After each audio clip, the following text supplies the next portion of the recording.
Chapter 1. The Impossible Crime. It was in the second week of November, during one of those dreary spells when fog smothers London in a cloak of smoke-stained silence, that I found myself once again in the company of my remarkable friend, Mr. Sherlock Holmes. The fire at Baker Street had been reduced to a dull glow, and the hands of the clock had only just passed 9 when the telegram arrived. A short, urgent message from Inspector Lestrade. Murder at Hesketh House, Belgravia. Highly irregular. Request immediate assistance. Lestrade. Holmes, stretched languidly across the settee in his dressing gown, did not look up as I read it aloud. Belgravia, he murmured. One wonders what class of sin would dare show its face among such polished silver. There has been a murder, I said, standing. Lestrade wants you. He always does when the facts refuse to obey him. Holmes sat upright, his grey eyes alight with a peculiar kind of joy. A spark I had come to associate with only 2 things: intellectual stimulation and imminent danger. Fetch your coat, Watson. The game, it would appear, has graciously interrupted our boredom. Within the hour, we were en route to Hesketh House, an imposing Victorian townhouse nestled discreetly along Eaton Square. A carriage had been arranged, and the streets, slick with mist, and the filth of the city's many horses, echoed softly with the rhythmic clop of hooves. Holmes spoke little during the ride, his gaze lost in the fog beyond the window. I knew better than to disturb him in such moments. He was already walking the crime scene in his mind. Lestrade greeted us at the door, his face pale and tight with restrained urgency. "Thank God you've come, Holmes. This one's peculiar." "Peculiar?" Holmes replied, stepping into the marble-tiled foyer. "I should hope so, Lestrade. A straightforward murder would be a waste of our time." Lestrade gave a small grunt. "It's Lord Hesketh, Baron of Stafford Ironworks, found dead in his study. But the room was locked from the inside. Windows bolted, no sign of forced entry, no weapon." I glanced at Holmes. His lips curled faintly. "And the cause of death?" "Heart stopped," Lestrade replied. "But not naturally. The doctor says his face was contorted, eyes wide open, mouth twisted. It looked as if he saw something that terrified him to death." Holmes said nothing but gestured for us to proceed. The study was a grand affair. Oak-panelled walls lined with ledgers, treatises, and bound volumes of engineering records. A cold hearth sat beneath a portrait of a steelworks, ablaze with industrial fury, the heavy air inside still reeking faintly of tobacco and something else, something metallic and strangely sweet. Lord Hesketh's body lay slumped across his massive desk. His right hand still clutched a fountain pen. Its nib snapped.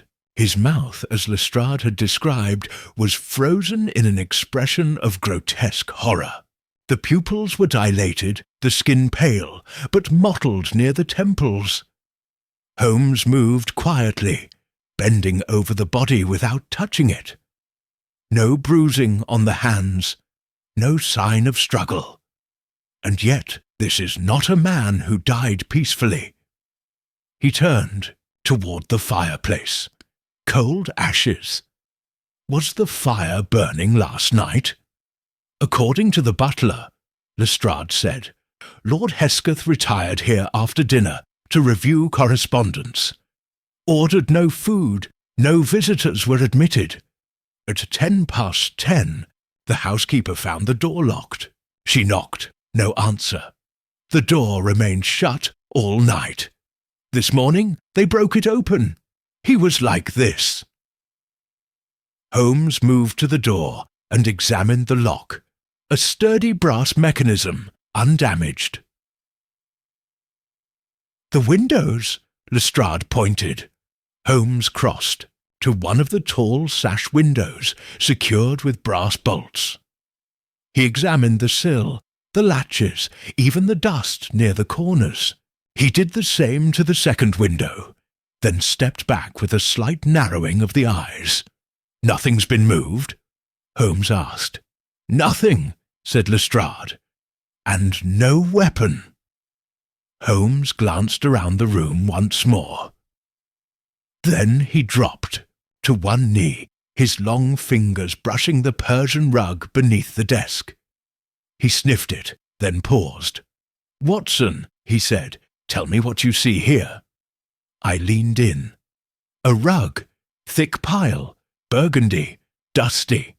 Yes, and beneath it? I crouched, lower, and peeled up the corner. My eyes widened. Scratches, circular grooves in the floorboards. "Precisely," Holmes said, rising. "Something was once placed here. Something heavy enough to leave marks, then removed." Lestrade frowned. "What could it have been?" "Don't yet know," Holmes replied, "but I intend to find out." He turned back toward the desk, eyes scanning once more. Then he froze, gaze fixed upon the inkwell. He picked it up, held it to the light, then sniffed it. "A strange place for perfume," he murmured, "or something like it." I approached and caught a faint whiff. Floral, cloying, but sharp underneath. "Do you know what it is?" I asked. "Not yet, but I have a theory. Lestrade, I'll need access to the full list of household staff and any guests or visitors over the past fortnight. Watson, we must return to Baker Street.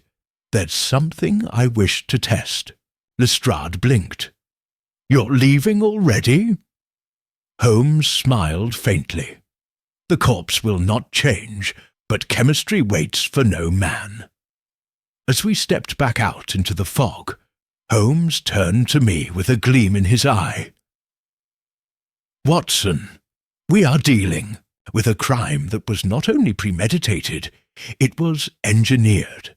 Someone wanted the Iron Baron dead, and they devised a method so clever it could kill without ever lifting a hand." Chapter 2. Holmes and Watson's First Discussion. The fog had thickened by the time we returned to Baker Street.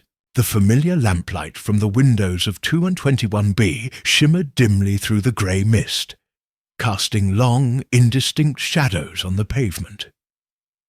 Holmes ascended the steps 2 at a time, his coat trailing behind him like the tail of a raven. I followed, closing the door against the damp behind us, while Mrs. Hudson emerged from the kitchen with a wary glance toward the hall. "Another late night, Mr. Holmes." Holmes offered only a brisk nod. "A murder, Mrs. Hudson. A particularly insolent one." Her lips pursed. "Well, I hope the kettle can solve it. I've just set it on." Holmes gave a faint smile as he swept into the sitting room, removing his coat and tossing it over the back of a chair with the careless elegance of a man lost in thought. I busied myself reviving the fire, while he crossed to the chemical table near the window, gathering vials and flasks like a conductor, assembling his orchestra. "You were unusually quiet in the cab," I remarked as I settled into my armchair. "You must have some theory already." Holmes uncorked a vial and sniffed its contents before replying. "A theory, yes, but no conclusion. I dislike baseless conjecture, Watson. The facts, while few, are compelling and distinctly unnatural. Lestrade believes it's an inexplicable death. Locked room, no sign of struggle, no weapon. A baffling crime. "That is precisely what troubles me," Holmes said, pouring a pale liquid into a beaker and lighting the burner beneath it. "When the facts of a case seem too confusing, it is often because they have been arranged to appear so. The truly baffling cases, Watson, are those in which everything appears perfectly normal." I watched as he opened the parcel he had wrapped at Hesketh House. The shattered fountain pen, sealed in a paper packet, a blotter with a few smudges of ink, and a swab of the liquid from the inkwell. "You suspect poison?" "I suspect cleverness," Holmes replied, "perhaps accompanied by poison. But it is not enough to ask how Lord Hesketh died. We must ask why such elaborate measures were used to conceal it." He held up the ink-soaked swab and dipped it into the boiling solution. A moment later, the liquid turned an opaque bluish green. Holmes raised an eyebrow. Curare would produce such a hue, but the dosage required and the delivery method. He trailed off, his fingers drumming against the tabletop. "You think the pen delivered it?" "It's possible. A broken nib, residue of a toxic substance in the ink, and the dead man still holding the instrument. It has all the hallmarks of a meticulously designed act." "But who would go to such lengths?" I asked. "Lord Hesketh was no criminal. As far as I know, he was a respected industrialist." "Respected, yes," Holmes said, "but few men of industry are without enemies." He moved to the mantelpiece and took up his pipe, lighting it with 2 brisk strikes of a match. The room filled with the familiar scent of black shag tobacco as he took a seat opposite me, fingers steepled beneath his chin. "Let us review what we know," he said. "Lord Hesketh, owner of Stafford Ironworks, was found dead in his study. The door was locked from within. The windows bolted, no sign of forced entry. His body shows no wounds or external trauma, yet his expression suggests extreme psychological distress at the moment of death. A broken fountain pen in his hand, ink tainted with what I suspect to be an alkaloid compound." He paused, then continued. "The study, however, presented one other clue. The indentations beneath the rug, circular, deep, and precisely cut. Something had stood there. Something heavy. A safe, perhaps," I offered. Holmes shook his head. "The marks are too narrow for a standard floor safe, and the carpet would have been cut around such a fixture. No, Watson, whatever once stood there was portable and removed recently." "What do you make of the smell you mentioned? That sweet floral scent?" "That, Watson," he said, tapping the bowl of his pipe, "may be our most important clue. The scent did not belong to any brand of tobacco or cleaning agent. It was sharp, almost too sharp. It reminded me faintly of belladonna, another toxin. So we may be dealing with 2 poisons. Or none," Holmes said enigmatically. "We must not assume before testing, but consider this. Lord Hesketh died in terror, yet alone in a sealed room. He clutched the pen as though trying to write, and yet the page was blank.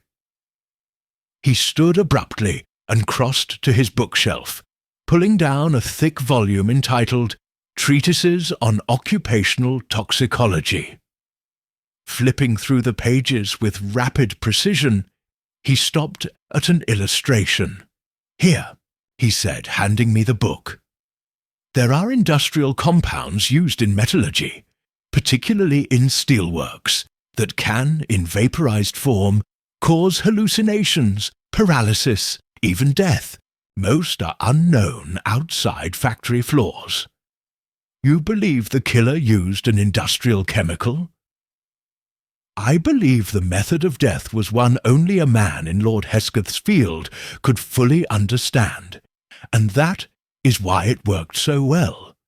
Whoever did this knew his fears, knew the tools at his disposal, and knew how to fashion a death that would appear both unexplainable and ironically fitting.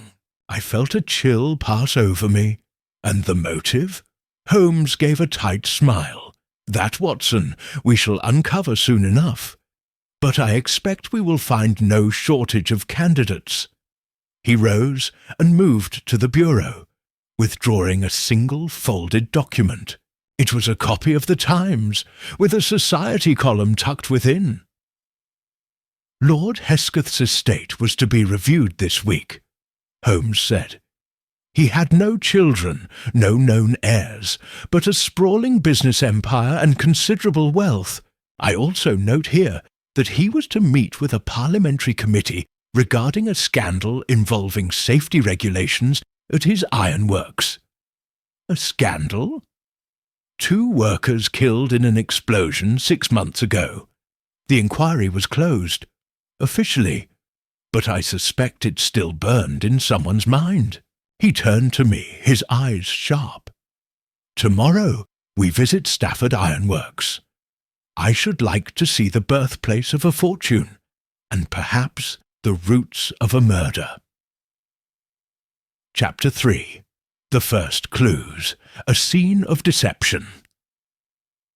The following morning was bitter with wind, the kind that clawed through one's coat, and left London in a state of general resentment. A light drizzle streaked the cab window as Holmes and I rode south toward the district of Lambeth, where the sprawling compound of Stafford Ironworks stretched along the Thames like some hulking industrial leviathan. From afar, one could see the chimneys spitting soot into the pale sky and hear the deep, rhythmic clatter of machinery working beneath steel frames. "This," Holmes murmured as he gazed through the glass, "is where a man built an empire from fire and metal and possibly sowed the seeds of his own destruction. Do you truly believe the motive lies in the factory?" I asked. "It could just as easily stem from some social circle, some personal slight."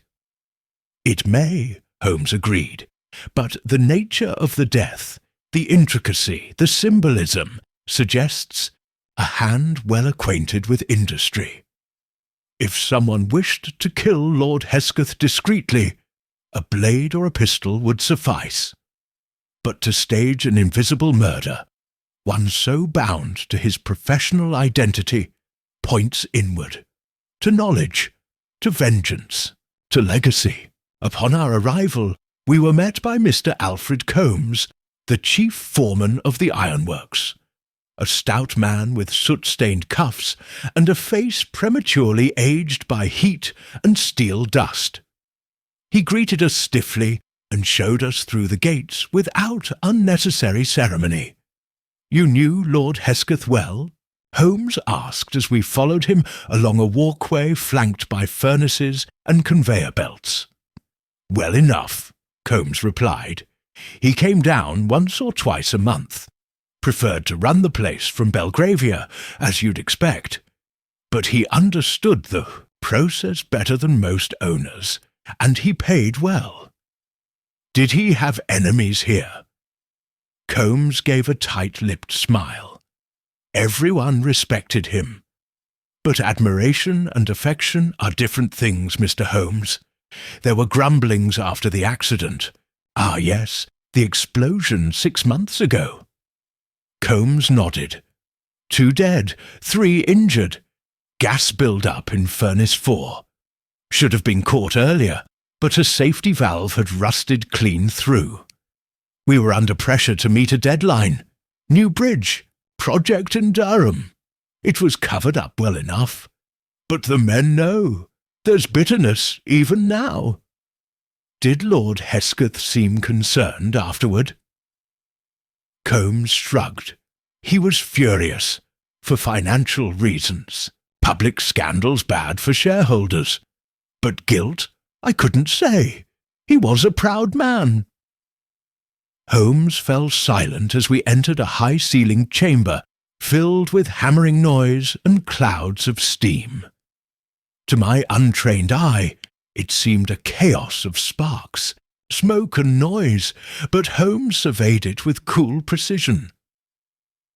"Are there any engineers or metallurgists here with access to restricted chemicals or processes?" he asked. "A few," Holmes replied, lowering his voice as we stepped into a quieter annex. "One in particular, though he's not been in for a week. Took a leave, nervous disposition." "What's his name?" "Rupert Fenley. Brilliant. Mind, but odd. Talks to himself, always sketching things in notebooks. Had an argument with Hesketh last month. Something about safety protocols being ignored. Said he wanted to blow the whistle." Holmes made a note in his pocketbook. "And where does Mr. Fenley reside? I can provide you the address. Somewhere in Kennington, I believe." We thanked Holmes and made our way along the periphery of the factory. Holmes lingered by a series of sealed barrels stored behind a bolted iron gate. He bent over one and removed a handkerchief, dabbing at a faint smear of residue on the rim. "Watson," he said, holding the cloth to my nose, "what do you detect?" I sniffed. "Something sweet, like almonds." "Precisely," Holmes murmured. "Bitter almonds, the unmistakable scent of hydrogen cyanide, trace but present. These barrels may contain waste from electroplating." He looked toward the distant chimneys. "I believe we have found the environment in which our mystery was conceived." Later that afternoon, Holmes and I stood in the drawing-room of Rupert Fenley's flat, a narrow two-story building with cracked cornices and faded wallpaper. The door had been answered by Fenley's landlady, a grey-haired woman with spectacles and a perpetual scowl. "He left 5 days ago," she told us, arms crossed over her apron. "Said he needed to go to the coast for his nerves. But he didn't take much, just a satchel." "Did he seem agitated?" Holmes asked. "More than usual," she said, pacing, muttering about responsibility. Said something terrible was coming." She allowed us a glance into his room. The place was sparse, a small writing desk, a narrow bed, and a shelf cluttered with scientific texts. Holmes gravitated toward the desk and opened the drawer, revealing a stack of notebooks filled with cramped, frenetic handwriting. "Look here," he said, holding one open for me. "Designs for ventilation systems, valve structures, and chemical dispersal units. Some of this is beyond me," I admitted. "But not beyond our dead Baron," Holmes replied. "These notes suggest experiments with vaporized compounds, low-viscosity solvents laced with inhalants. If Fenley were forced to continue unsafe practices against his warnings, and if those practices led to deaths, he might feel justified. In revenge," Holmes nodded. "Not only that, but capable of delivering it undetected." He examined the window and lifted a folded scrap of paper from beneath the sill.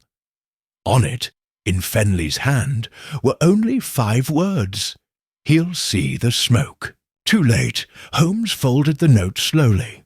"It appears Mr. Fenley has laid a snare." That evening, as we returned to Baker Street, Holmes was uncharacteristically silent. He stood by the fire, pipe in hand, the note resting on the mantel. "It is beginning to align, Watson," he said, at last. "A sealed study, a terrified man. A trail of industrial chemical expertise. But something is missing still. A final link. Fenley? Possibly, but not conclusively. His disappearance may be genuine retreat or strategic absence. Holmes turned to the window, staring out into the darkening street. "We are close," he said, "but not yet ready to strike." Chapter 4. The Gathering of Suspects. The next morning, Holmes received a small envelope delivered by hand, a card embossed with the crest of the late Baron Hesketh's estate. Inside was a brief invitation from the executor of the Hesketh, household Mr. Percival Trent, requesting Holmes's presence at a private gathering that afternoon at Hesketh House.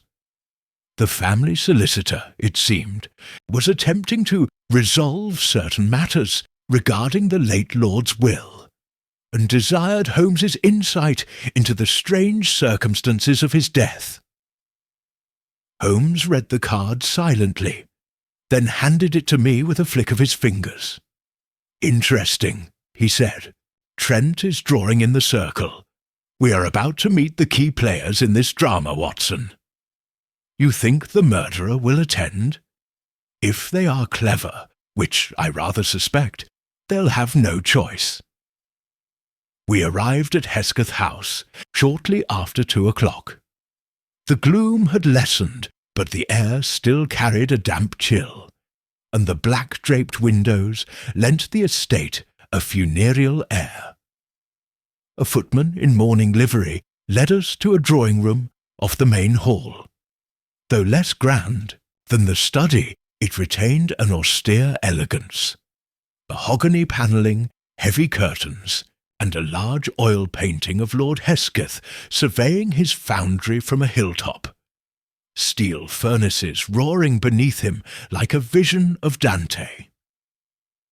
Present were 4 individuals, each with that peculiar air of restrained suspicion one often finds in those awaiting the reading of a will. Mr. Percival Trent, the solicitor, was a wiry man in a stiff collar, with pince-nez glasses and a voice like crumpled parchment. He rose when we entered. "Mr. Holmes, Dr. Watson, thank you for coming. May I introduce the late Lord Hesketh's surviving associates and family?" He gestured first to a tall woman seated near the fireplace. Her bearing was severe, her dress fashionable but unadorned. Silver streaked her dark hair, though her features remained arresting. "Lady Eugenia Hesketh," Trent said, "the Baron's cousin and, until recently, his companion in all domestic affairs. She was the only remaining family member in close residence." Lady Eugenia inclined, her head slightly. "My cousin was not a man one loved easily," she said, "but I was loyal." Next was a man in his early 30s, his manner guarded and his hands perpetually adjusting his tie. Mr. Sebastian Vole, Lord Hesketh's financial adviser and primary investment broker. Vole offered a brief nod. "My relationship with the Baron was strictly professional." "And this," Trent concluded, indicating a younger woman seated by the window, "is Miss Isla Crawford, formerly Lord Hesketh's ward. She was raised by the Baron after her parents, distant relatives, died in India." Miss Crawford could not have been more than 23.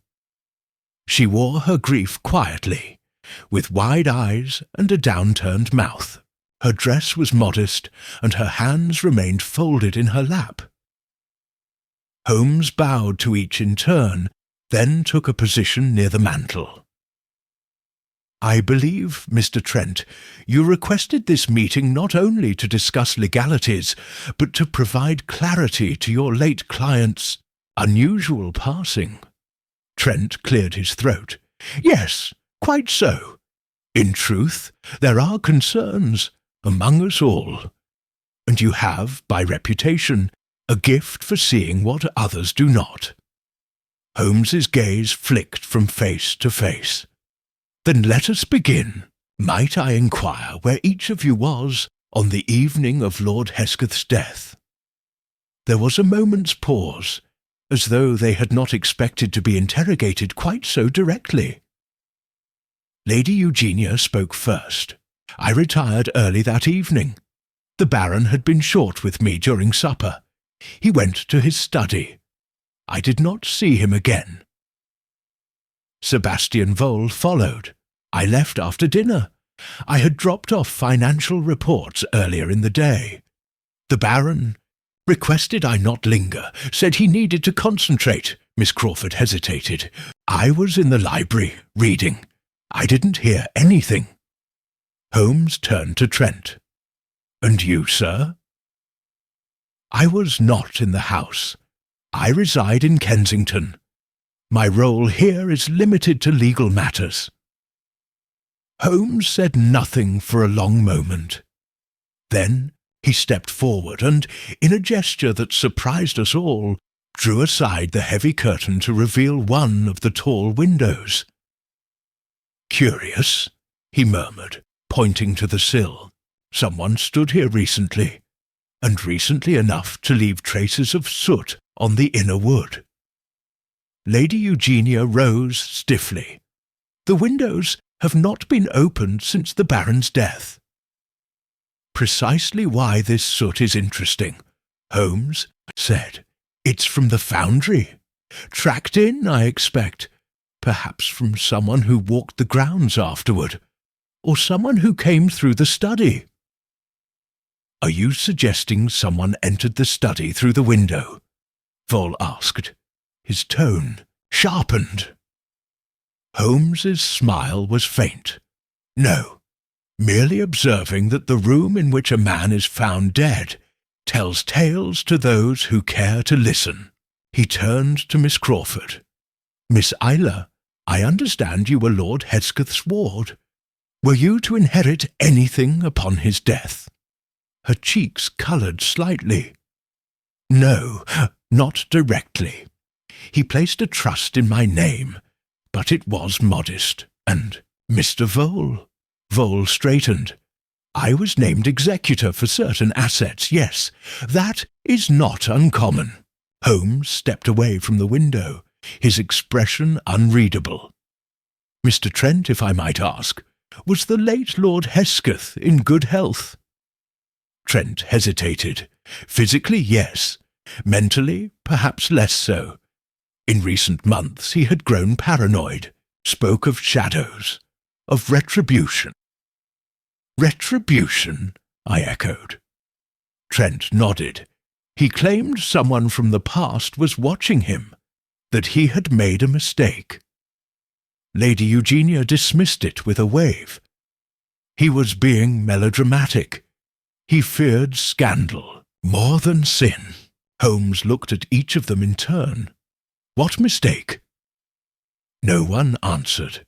"Very well," Holmes said, stepping back. "Then perhaps I shall find my answer not in confession, but in chemistry." He glanced toward the hall. "Watson, if you would join me, I believe it's time we examined the Baron's private workshop." As we made our way from the drawing-room, I leaned toward Holmes. "You think one of them is lying?" Holmes gave me a look of mild surprise. "My dear Watson, I think all of them are lying. The only question is, to what degree?" Chapter 5. First Suspects. The Red Herring. That evening, after our return from Hesketh House, Holmes paced our sitting room with growing intensity. The fire crackled merrily, casting dancing shadows across the bookshelves and chairs, but Holmes seemed immune to its warmth. He was consumed by a thread, one he could feel tightening around the truth, though it had yet to draw it fully into light. "4 suspects," I said aloud, glancing over the notes I had transcribed during the gathering, each with proximity, each with motive if we stretch the imagination, but none with a clear means to deliver such a bizarre and theatrical death. Holmes paused at the mantel, tamping his pipe against the porcelain edge, before turning to me with that glint which so often heralded the prelude to some decisive thrust of logic. "We must be careful, Watson," he said. "The temptation to seize upon the obvious can be fatal to truth. Already I sense a trap laid for the hasty." "You speak of Mr. Vole?" I asked. "He certainly seemed evasive." "Indeed. He was also the most financially entangled with the late Baron. Executor of assets, access to the man's ledgers, and, if I'm not mistaken, a hand in steering several recent transactions that displeased Lord Hesketh." Holmes retrieved a slim file from his drawer, one that had arrived via messenger shortly after we returned home. Inside was a ledger summary, compiled by a contact of Holmes's in financial circles, detailing the Baron's recent investments. "Look here," Holmes said, pointing to a line item. "The Southworth Rail expansion, a venture requiring significant capital. Vole arranged for a substantial withdrawal from one of Hesketh's dormant holdings to fund this project. A week later, the Baron abruptly cancelled the investment, because he suspected foul play or betrayal. The point is, there was a fracture, one deep enough to motivate a man like Vole, who has made a career walking between fiduciary responsibility and self-interest. But motive alone is insufficient," Holmes cut in, "especially when it fits too neatly. Consider, if Vole wanted Hesketh dead, why risk such a complicated method? Why not engineer a simple fall down the stairs or poison his port? Think he's being set up? I think he is either a fool and a murderer or a red herring." At that moment, a knock came at the door. Mrs. Hudson entered with a visiting card on a silver tray. "Miss Isla Crawford, sir. She insists she must speak with you." Holmes's brow arched. "Show her in, Mrs. Hudson." Moments later, Miss Crawford entered, pale and visibly shaken. Her gloved hands clutched a folded paper, and her eyes darted anxiously around the room. I shouldn't be here," she began, "but I found something, and I didn't know who else to trust." Holmes gestured for her to sit. "Start from the beginning, Miss Crawford." She handed him the paper, a torn envelope browned with age. Inside was a letter in faded ink, signed by Lord Hesketh himself, and dated nearly 2 decades earlier. "Was going through old volumes in the library, trying to distract myself. This had slipped behind a drawer. It's a letter to a woman named M. Fenley." Holmes's eyes sharpened. "The mother of Rupert Fenley, perhaps?" "I don't know, but the letter speaks of a debt that may one day be repaid," he writes, "but not publicly, not while the eyes of the world still watch my empire." Holmes read the letter carefully. His face, usually unreadable, registered the barest flicker of something close to anticipation. "Watson," he said, "this may be the first solid thread we've had." He turned back to Miss Crawford. "May I ask, why bring this to me and not the family solicitor?" She hesitated. "Because I don't believe they want it known. Lady Eugenia and Mr. Vole, they act strangely when they speak of the Baron's past. There's a tension between them, and lately I feel watched." Holmes considered her carefully. "You've sensed someone following you?" She nodded. "I walk in the gardens most mornings. Yesterday I heard someone behind the hedgerow. When I turned, no one was there. And twice now, a candle in my room has been moved when I return at night." Holmes rose. "Miss Crawford, I suggest you return to Hesketh House immediately, but say nothing of this visit. Watson and I shall follow shortly. There is a pattern emerging, and your safety may hinge upon what we do next." She nodded, folding her gloves into her palm. "Thank you, Mr. Holmes." When she had gone, Holmes turned to me with renewed energy. "Watson, we must speak to Fenley.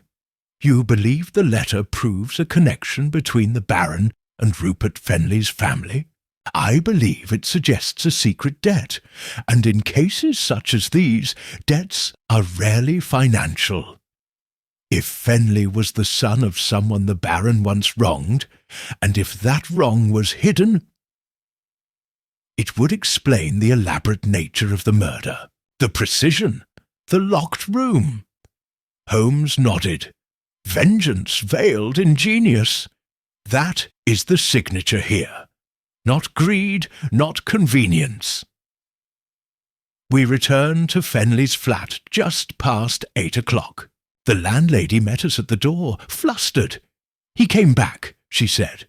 "Not half an hour ago. Left again in a rush."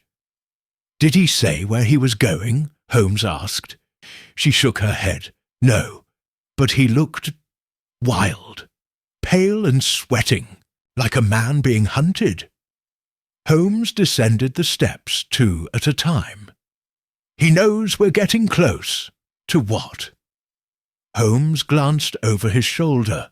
"To the truth, Watson, and he's about to make his move." Chapter 6. The Secret Clue. A Hidden Inconsistency.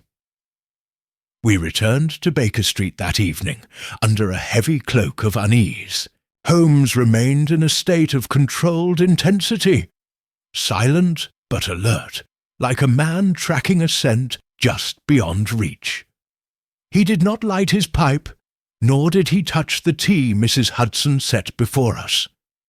Instead, he stood before the fire with his hands clasped behind his back, his profile stark against the flickering light. "I fear we are walking way. Blade's Edge, Watson," he said at last. "You believe Fenley is about to act. I believe he already has." Holmes turned sharply. "But we do not yet know how, and therein lies the danger. When a man has committed the perfect crime, he will not rest easy until he has ensured it remains perfect." "And you still believe the motive lies in the past?" "Almost certainly." He crossed to the desk and spread out our notes across the table. "Hesketh's letter to Monsieur Fenley implies an act of wrongdoing buried in history. What kind of man writes, 'A debt I cannot repay in daylight'?" "One afraid of scandal, I suppose." Holmes tapped the paper. "Or justice." He paused a moment, then opened a small envelope we had overlooked earlier. It had arrived by morning post, but had been buried under our growing stack of correspondence. Inside was a brief, unsigned note, hastily written. He was afraid of the smoke because he had caused the fire. "Ask Lady Eugenia about the boy who vanished. In 1868, Holmes read it twice, then passed it silently to me." "Another anonymous warning?" I asked. "No," Holmes said. "A breadcrumb. The phrasing is too precise. Someone wants this truth known." He turned toward his shelves and retrieved an old parish registry from the year in question, a copy he had acquired years ago in the course of another inquiry. Holmes flipped to the relevant section with the speed of a man intimately familiar with obscure documents. His finger landed on a name. Edwin Fenley, age 11, Listed as an orphan under the guardianship of the Templeton. Trust. Templeton? I echoed. But that's the family connected to the Hesketh barony. Precisely. And look, removed from the register in December 1868. No cause of removal listed, no relocation record. Vanished. Holmes sat down heavily. There is our inconsistency, Watson. Lord Hesketh's relationship with the Fenleys goes back much farther than we were led to believe. The letter Miss Crawford found was not the beginning, but the end of something older, more shameful. You think Edwin Fenley was, what? A servant? A ward? Or a mistake? Holmes said grimly. One that Rupert Fenley learned about, perhaps too late. I felt a shiver. And you believe this explains Rupert's meticulous approach? Vengeance, Watson, is a curious motivator. It does not always scream. Sometimes it waits. It plans. Especially in men of intellect. There was a knock at the door. Mrs. Hudson entered, her expression pinched. Inspector Lestrade is downstairs, Mr. Holmes, and he looks as though he's bitten into something sour. Show him in, Mrs. Hudson. Lestrade entered in a flurry, of damp coat and scowl. You'll want to hear this, Holmes. We found Fenley. Holmes's brows lifted. Alive? Oh, yes. He came into Scotland Yard this morning. Turned himself in. Turned himself in? I repeated. What for? Lestrade grimaced. He claims he tried to kill Lord Hesketh. Says he created a vaporized compound, synthesized from electroplating runoff, and intended to deliver it through the study's ventilation. But when he arrived at the house that night, the Baron was already dead.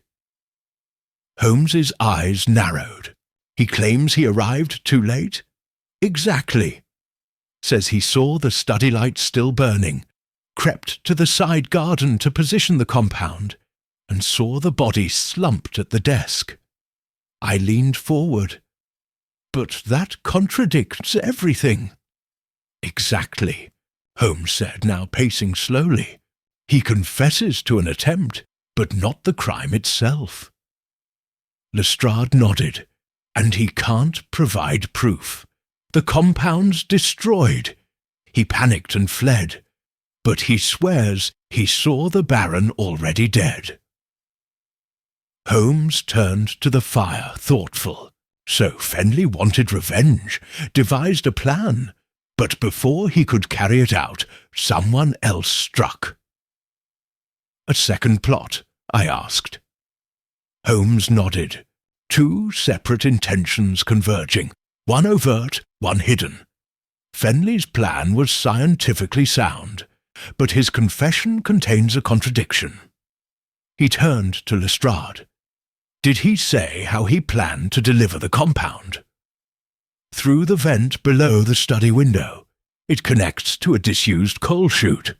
Holmes's eyes sharpened. Below the window. Lestrade blinked. Yes, why? Because the scent inside the study was strongest near the desk, Holmes replied. Not the window. Fenley may have built a weapon, but someone else deployed one more effectively. Lestrade frowned. So, he's telling the truth? He didn't kill Hesketh? Oh, I believe he would have, Holmes said. And yet, he did not. He turned to me. Watson, we must return to Hesketh House. There is something in that study, a minute detail I failed to connect earlier. It is time we gave the crime scene one last examination. We arrived at Hesketh House just past noon, the sky overhead dim and brooding. Lady Eugenia received us at the door with her usual stoic formality, her expression unreadable. Back again, Mr. Holmes? Indeed, Lady Eugenia. We need a few moments in the study. She led us there without comment, her heels clicking on the parquet floor. The room was as we had left it, dim, quiet, undisturbed. Holmes moved slowly to the desk, knelt, and examined the inkwell once more. Then he moved to the hearth, lifting the cold grate. At last he walked to the far corner of the room and stared at a portrait above the sideboard. "Watson," he said softly, "what do you see?" I joined him and examined the frame. It was an oil painting of the Baron in his youth, posing near the factory furnaces. But on the inside edge of the frame, nearly invisible to the eye, was a thin line of soot, leading in a curve toward the base. "A vent?" I asked. Holmes smiled faintly. "A concealed aperture, hidden behind the panel. You see, Fenley's error was mechanical. He built his trap from outside. But the true killer had access within. He turned slowly, eyes gleaming. The murder weapon, Watson, was not chemical alone. It was psychological. And someone in this house understood Lord Hesketh's past well enough to frighten him to death." Chapter 7. The crime grows stranger. It was just past 3 o'clock when Holmes and I returned to Baker Street. The mystery now shifting beneath our feet like sand disturbed by the incoming tide. The discovery of the hidden aperture in Lord Hesketh's study had cracked the case wide open. Yet what lay beneath the surface was not clarity, but further confusion. Fenley's confession, while genuine in its intent, had exposed a deeper, far more insidious presence at work, and Holmes, though typically reserved in his predictions, now seemed unsettled. "I missed it, Watson," he said quietly as he paced. "The soot on the portrait frame, the faint warmth behind the wall panel. Someone used the house itself as their weapon. A hidden passage? No, not quite. A hidden mechanism. The aperture behind the portrait isn't merely for ventilation. It connects to the Baron's old laboratory below the study. The entire system was designed years ago, perhaps for scientific work, perhaps for private indulgence. But someone rediscovered it." I stirred my tea thoughtfully. "And used it to introduce a substance into the study from below." "Not a substance. A sensation," Holmes corrected, turning toward me. "Consider what we know. The Baron died clutching his pen, frozen in terror. No signs of physical trauma. A room locked from the inside. Fenley claims he never activated his vapor dispersal device. And yet, the Baron died as if staring into hell." I paused. "Then he saw something, or thought he did." "Exactly," Holmes said. "The killer did not need to harm him physically. They only needed to unearth his guilt, to let him see his own sin made manifest." Before I could respond, there came a hurried knock at the door. Mrs. Hudson entered, looking unusually pale. "Another visitor, Mr. Holmes," she said, voice low. "Miss Crawford, she's in a dreadful state." Moments later, Isla Crawford entered the room. Her eyes were wide with alarm, her cloak still wet from the street. "I'm sorry," she gasped, "but I had to come.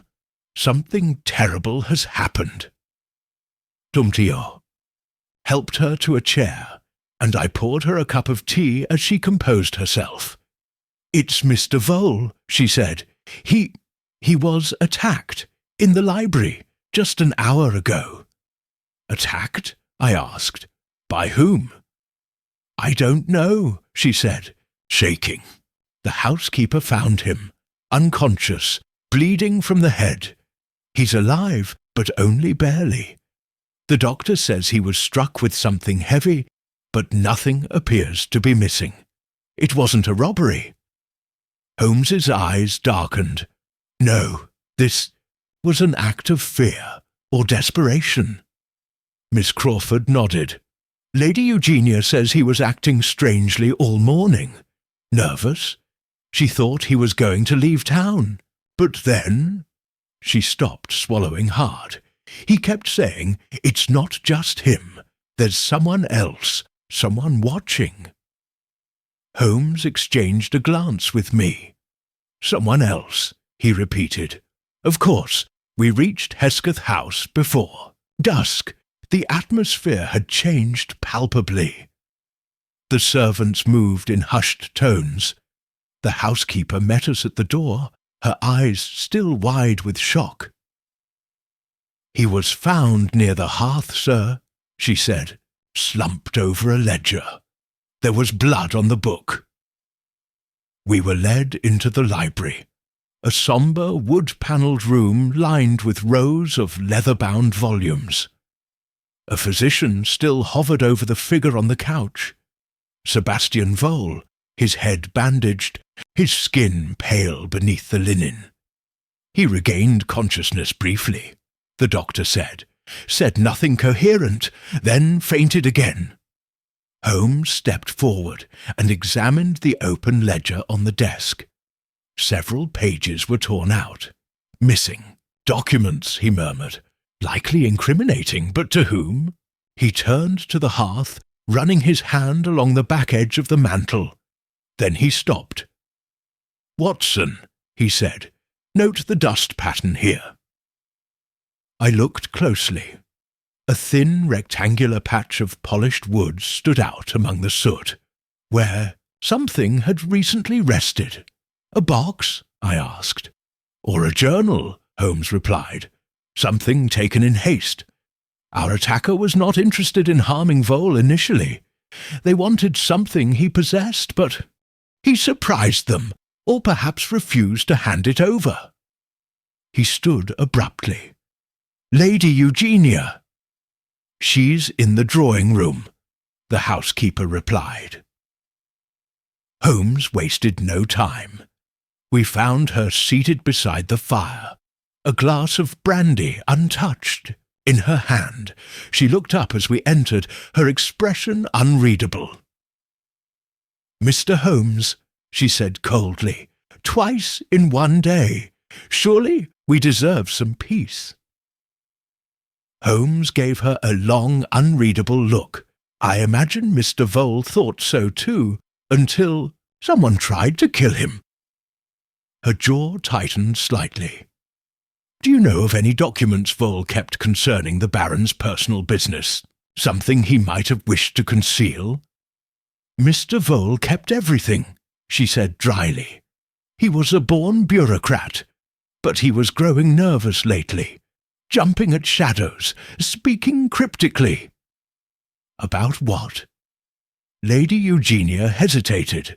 He said the Baron had made enemies, that some debts were unpaid. I assumed he meant the Fenley matter. But you said nothing to me earlier. I didn't think it relevant. Holmes's gaze narrowed. You feared someone else would come for those records. I feared we'd never be free of him, she snapped, rising from her chair.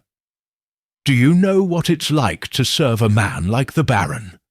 A tyrant cloaked in tradition. He used people, Mr. Holmes, broke them, and still the world lauded his brilliance. You're suggesting he deserved what he got? I'm suggesting no one mourns a devil in iron. Holmes watched her in silence. Then he turned and walked to the sideboard, lifting a small silver figurine, its base stained faintly red. Lady Eugenia, he said, do you recognize this? She paled but held her ground. That's from the library. Indeed, and it bears the weight and shape of the injury Mr. Vole sustained. You think I struck him? She asked sharply. I think you may have known what he was about, to reveal, and tried to stop him. She said nothing. Holmes replaced the figurine. One man is dead. Another lies nearly so. And yet this is no ordinary chain of crimes. There is a pattern here, Lady Eugenia, and at its centre lies something long forgotten. She gave a bitter smile. You mean buried? Holmes paused. Do you know about Edwin Fenley? There was a flicker of something. Shock, or perhaps recognition, but it vanished almost instantly. No, she said. Holmes didn't challenge her. He merely turned toward the door. Then I suggest you start remembering. Back at Baker Street that night, Holmes did not sit. He did not read, nor write, nor speak for a long time. He stood before the fire, motionless, staring into the flames. When he finally turned to me, there was a stillness in his voice that chilled me more than any anger. Someone in that house remembers Edwin Fenley Watson, and someone killed Hesketh, not with poison or steel, but with memory. Chapter 8. Holmes tests a theory. The following morning broke with a thick fog rolling in from the river, cloaking Baker Street in a haze of milky grey. The gas lamps glowed dimly beneath there. Glass domes and even the sound of passing carriages seemed dampened, as though London itself were holding its breath. Holmes stood by the window, his silhouette drawn in soft light, gazing into the obscured world beyond. "Watson," he said without turning, "today we cease reacting. Today we provoke." I looked up from the newspaper, setting aside an untouched cup of tea. "You mean to act?" Holmes turned, his eyes alight with that familiar gleam, the same keen focus I had seen at Reichenbach, at Baskerville Hall, and countless times between.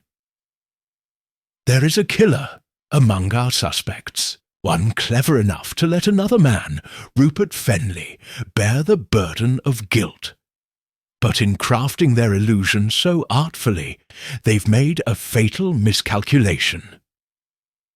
"And what is that?" "They believe themselves untouchable, invisible even, but no one who fears discovery can resist the urge to listen when secrets are stirred in the open." He retrieved a sheet of parchment from the desk, and, with a few deft strokes of the pen, wrote a brief note. Then he folded it and sealed it. "With wax. What is that?" "A lie," he said with satisfaction, "but a convincing one." He rang for Mrs. Hudson and instructed her to deliver the message anonymously to Hesketh House, via the same footman who brought us the Baron's initial invitation. "What did you write?" "That a journal of the late Baron's has surfaced. One, containing names, and that Scotland Yard will return this afternoon to collect it." "Do you expect the killer to try to retrieve it?" "I expect them to try something far more interesting. I expect them to panic." By midday, we returned to Hesketh House under the pretense of collecting the journal. Lestrade had agreed to Holmes's deception, playing his part with an enthusiasm born of curiosity as much as justice. The inspector now moved through the house with a cautious swagger, while Holmes watched from behind his steepled fingers. Lady Eugenia greeted us in the drawing-room with a clipped nod. Her tone was as tight as her posture. "Mr. Holmes." "Inspector, I understand you've come regarding a discovery." "We have," Holmes replied smoothly. "A journal of Lord Hesketh's, found among the belongings of a former employee. It seems to contain reflections on business matters and on certain private affairs." Lady Eugenia's eyes flickered. "How convenient." "Indeed," Holmes said with a thin smile.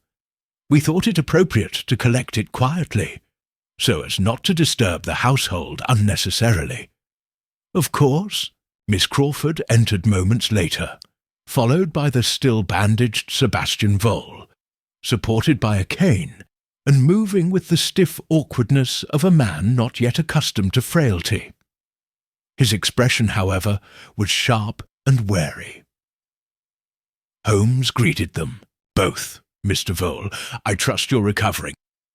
I'm upright, Mr. Holmes, which is more than I expected considering.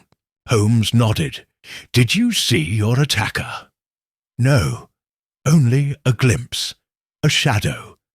But I believe they knew I'd found something. Found what?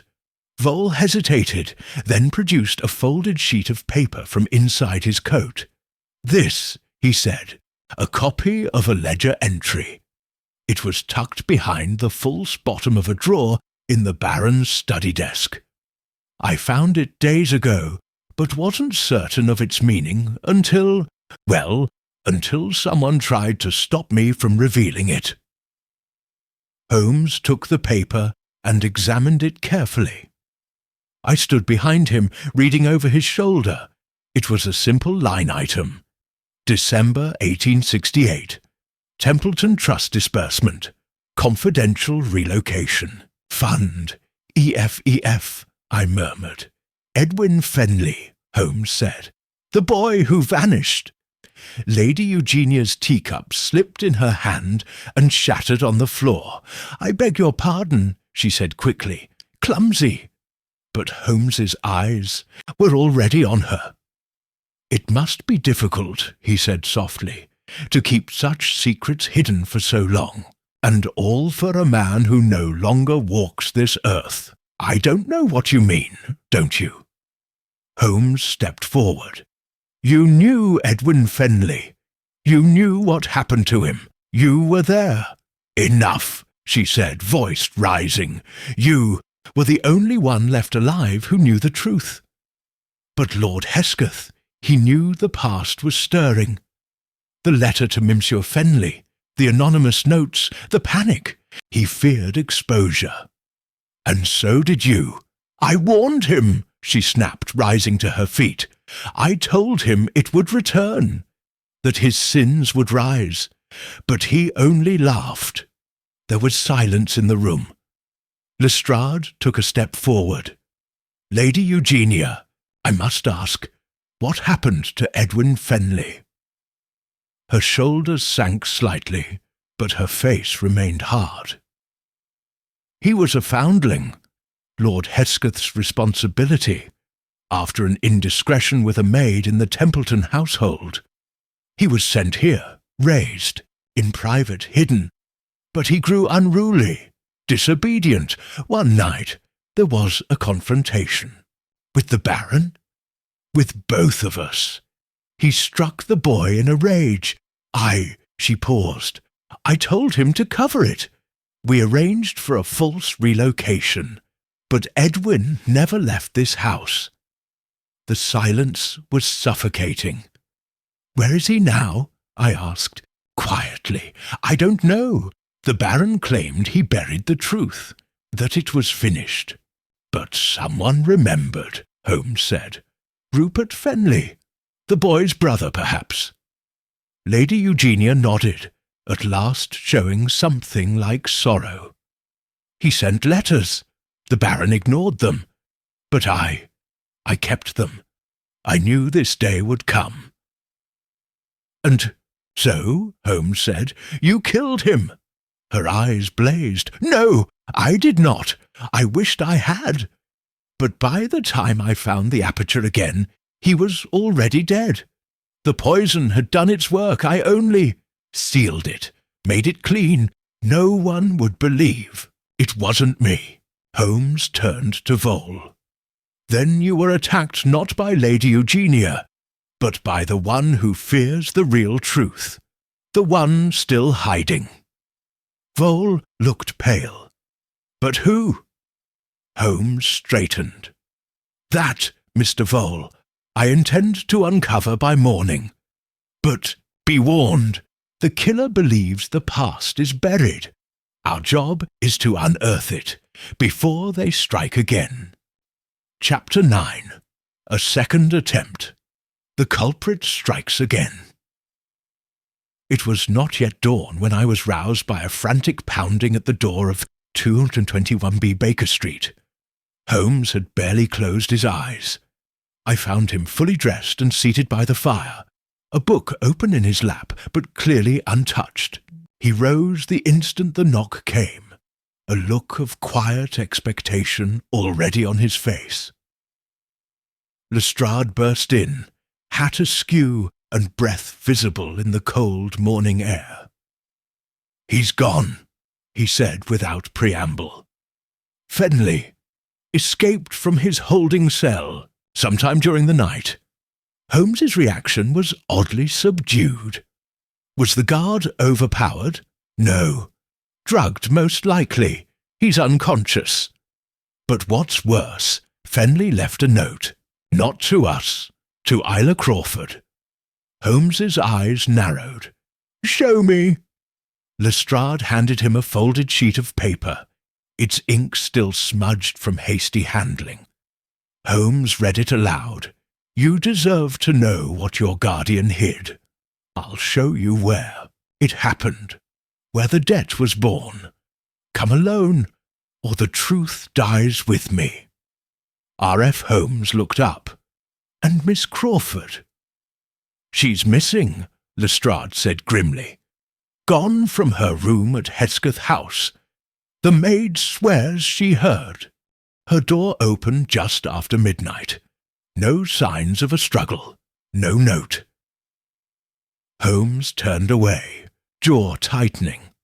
"He's lured her out. Where?" "We've sent men to the ironworks and to the old estate records," Lestrade said, "but nothing yet."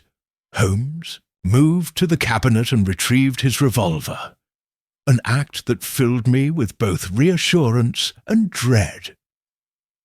"Watson," he said, "do you recall the Templeton Trust ledger?" Of course. There was a second disbursement listed months after. The first unexplained, undocumented.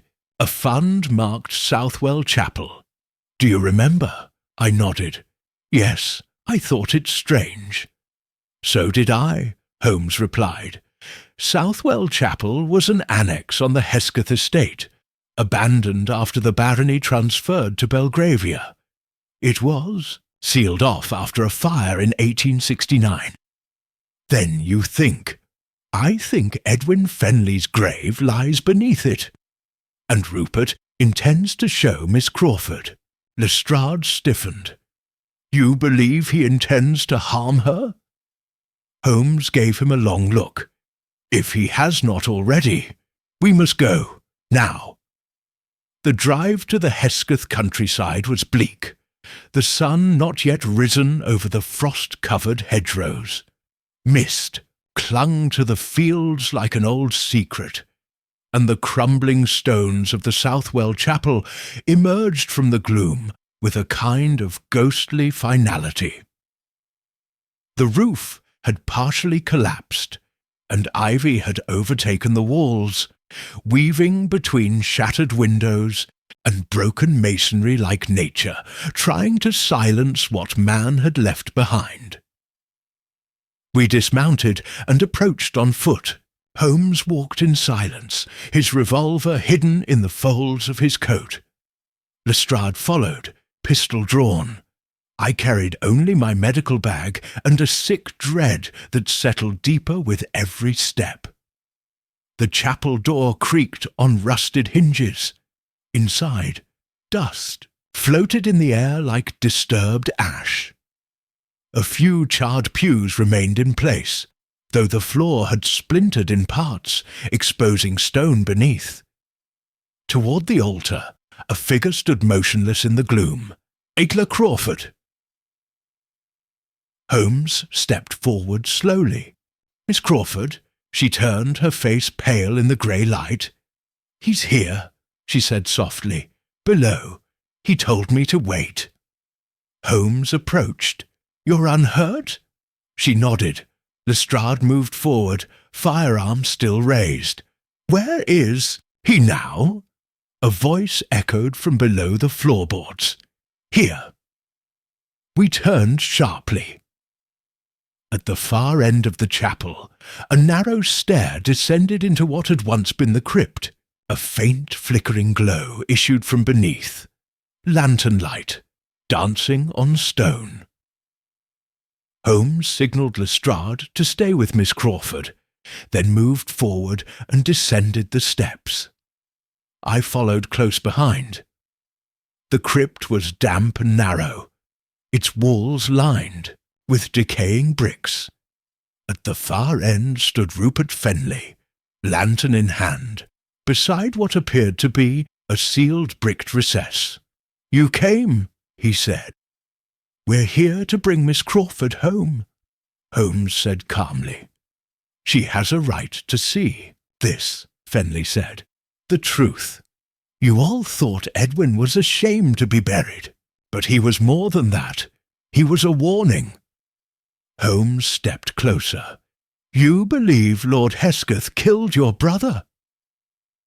"I know he did." Fenley's voice cracked. "My mother never stopped writing him, never stopped begging, and then the letters stopped. Edwin disappeared. He wasn't relocated, he was silenced. And so you created the illusion of justice." Fenley nodded. "I studied chemistry for this. I joined the factory to learn what he built his empire on. Death. That's what iron gave him, death and silence. I wanted him to die the way Edwin died, terrified and alone." "But you didn't kill him, Mr. Fenley," Holmes said softly. Fenley's face twitched. "What? He was already dead when you arrived. Isn't that what you told Scotland Yard? Yes, I thought someone had gotten there first." "They had," Holmes said. "Someone who knew about this place, someone who feared that if you exposed what lay beneath it, they too would be dragged into the light." "Please, shh." Eyes flickered. "Eugenia." "No," Holmes said. "She is guilty of silence, not murder." "Then who?" Holmes stepped forward. There was only one other person who knew about Edwin, who had access to Hesketh's study, who could move freely through the house without suspicion, and who stood to lose everything if the truth emerged. Fenley's eyes widened. Suddenly, there was movement behind us. A figure descended the crypt stairs. Sebastian Vole, his cane discarded, pistol in hand. "Step away," he said coldly. "Both of you." Fenley raised his hands slowly. "I should have known." Vole's face twisted into a sneer. "Of course you should have. Hesketh was a monster, but he paid me to forget that. He made me executor. He let me bury the Fenley, documents, and then he panicked, started making copies, notes. I told him to stop. He wouldn't listen." "You poisoned him," Holmes said quietly. Vole nodded. "I used his own venting system. The chemical formula was yours, Mr. Fenley, but the delivery was mine, and you attacked Fenley later, to stop him from discovering you'd beaten him to it." "I would have destroyed the journal," Vole said, stepping backward, the pistol shaking. "But you had to meddle, Holmes. Always meddling." Behind him, Lestrade and two constables emerged from the stairs. "It's over, Mr. Vole," Lestrade said. Vole turned to run, but slipped on the slick stone. The pistol clattered away. In moments he was restrained. Fenley slumped against the wall, breathing heavily. Holmes approached the sealed recess. With a lantern's light, he examined the bricks. "There's no need to break it," he said. "The truth has already been found." Chapter 10. the true motive begins to surface. We returned to Baker Street just before midday, the autumn sun breaking weakly through the veil of fog that had hung over London for nearly a week. The chill in the air seemed less biting now, though whether this change stemmed from the weather or the weight that had just lifted from our minds, I could not say. Holmes, though outwardly calm, was taut with purpose. A violin string tuned to a precise tension, awaiting its moment of release. He sat by the fire, hand steepled beneath his chin, while I removed my coat and checked the time. Lestrade had taken Sebastian Vole into custody, and Miss Crawford had been safely returned to Hesketh House.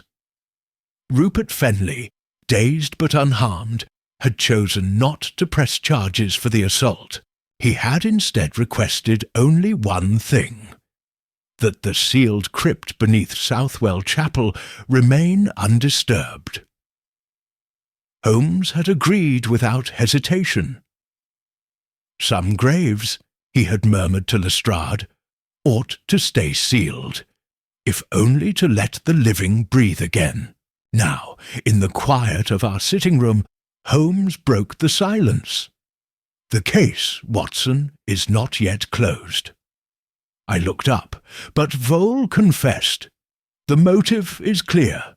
Blackmail, fear of exposure, self-preservation." "Superficially clear," Holmes said.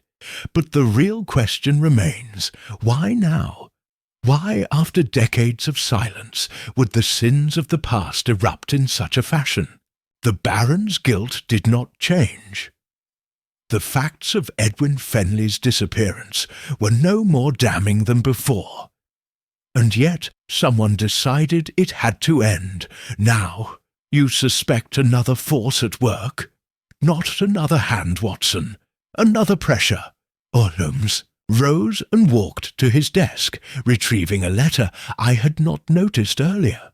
It was addressed in bold, spidery script, and bore a continental stamp. "It arrived this morning," he said, "from Geneva. I suspect it contains the key to the final puzzle." He broke the seal and read in silence.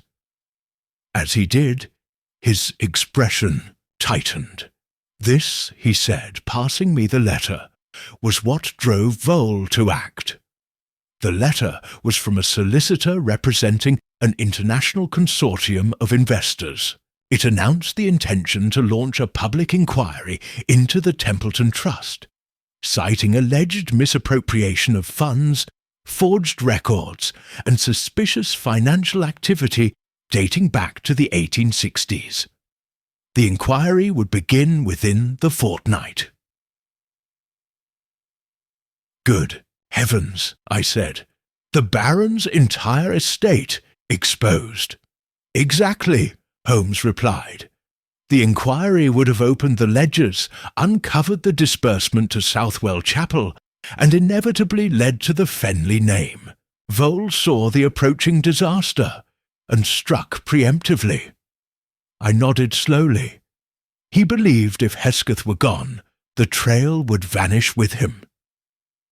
He also believed that Rupert Fenley could be framed, a volatile, unstable man with the knowledge to create a chemical weapon and the motive to use it.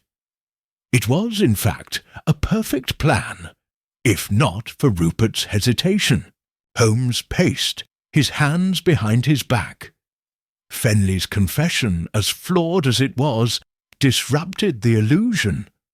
And when Miss Crawford found that letter from the Baron to Fenley's mother, Vole knew he had only hours before the pieces assembled themselves. But the plan to use the old venting system, was that Vole's design? Built by Hesketh years ago, rediscovered by Fenley. But ultimately, it was Vole who refined the method.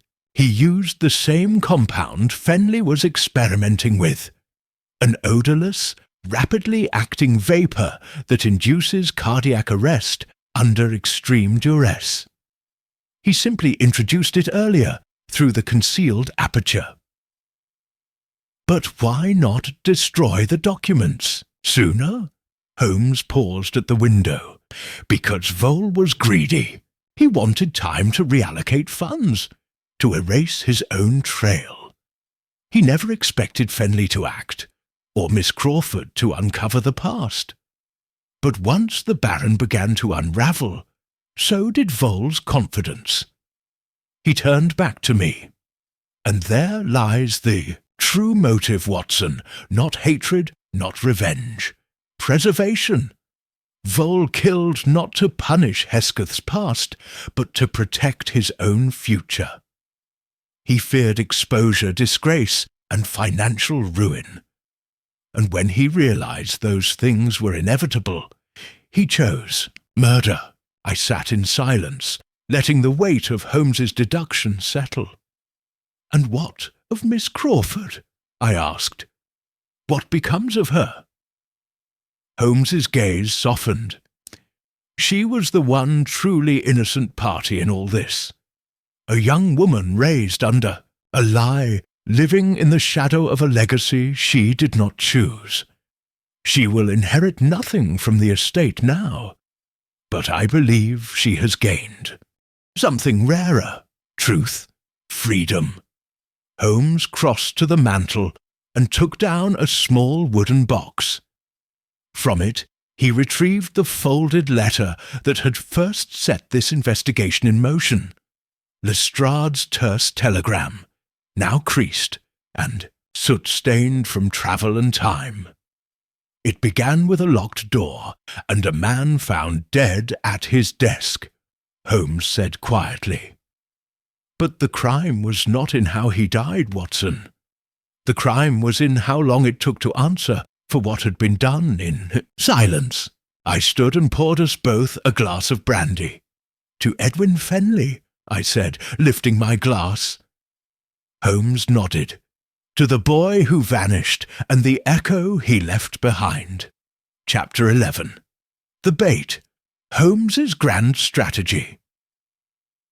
For the next 2 days, the machinery of Scotland Yard hummed with uncharacteristic efficiency. Sebastian Vole, the man behind the murder of Baron Hesketh, was held under close guard, facing charges not only for the murder, but also for the attempted murder of Rupert Fenley. Yet, despite the confession, despite the evidence, something in Holmes's expression told me the case was not yet closed. "You're troubled," I said one morning, finding him at the window, staring out into the grey London mist with that far-away look which often preceded some intellectual leap. "Vole was the hand, Watson," Holmes replied, "but I am beginning to believe he was not the brain." "What do you mean?" "He had the motive, the means. He admitted as much." "Did he? Or did he merely admit to what we were prepared to believe?" Holmes turned to me. "Vole is clever, yes, but not subtle. The construction of the murder, this locked-room puzzle, this psychological torment of a man through gas and memory, is the work of someone with deeper roots in the Hesketh legacy." I considered this. "You think someone else orchestrated it?" "I think Vole was manipulated," Holmes said. "Not into killing, but into believing that he must kill. Someone placed the right documents before him, fanned the flames of his fear, used his access to hide the real crime in plain sight. And who, then, if not Vole?" Holmes didn't answer. Instead, he walked to his desk and penned a series of quick notes, short, precise messages destined for Scotland Yard. Rupert Fenley, Miss Crawford, and curiously, Lady Eugenia. "You're summoning them." "No, I'm baiting them." That afternoon, Holmes arranged for the drawing-room at Hesketh House to be prepared precisely as it had been on the night of the murder. every book in place, every portrait returned to its rightful hook. Even the geisha fireplace was laid but unlit, just as it had been. The illusion of that fateful evening was to be recreated in full. I stood by the window as the first to arrive. Rupert Fenley stepped through the door. He looked haggard, his face drawn and tired, but he carried himself with quiet control. "Why here?" he asked. "Because the truth remains buried in this house," Holmes replied. Soon after came Miss Crawford, looking anxious but composed, then Lestrade, ever sceptical, and finally Lady Eugenia, veiled in black and silent as stone. "I trust you received my notes," Holmes said to the room. "This will be brief, but crucial." Lestrade raised an eyebrow. "You've already apprehended the killer."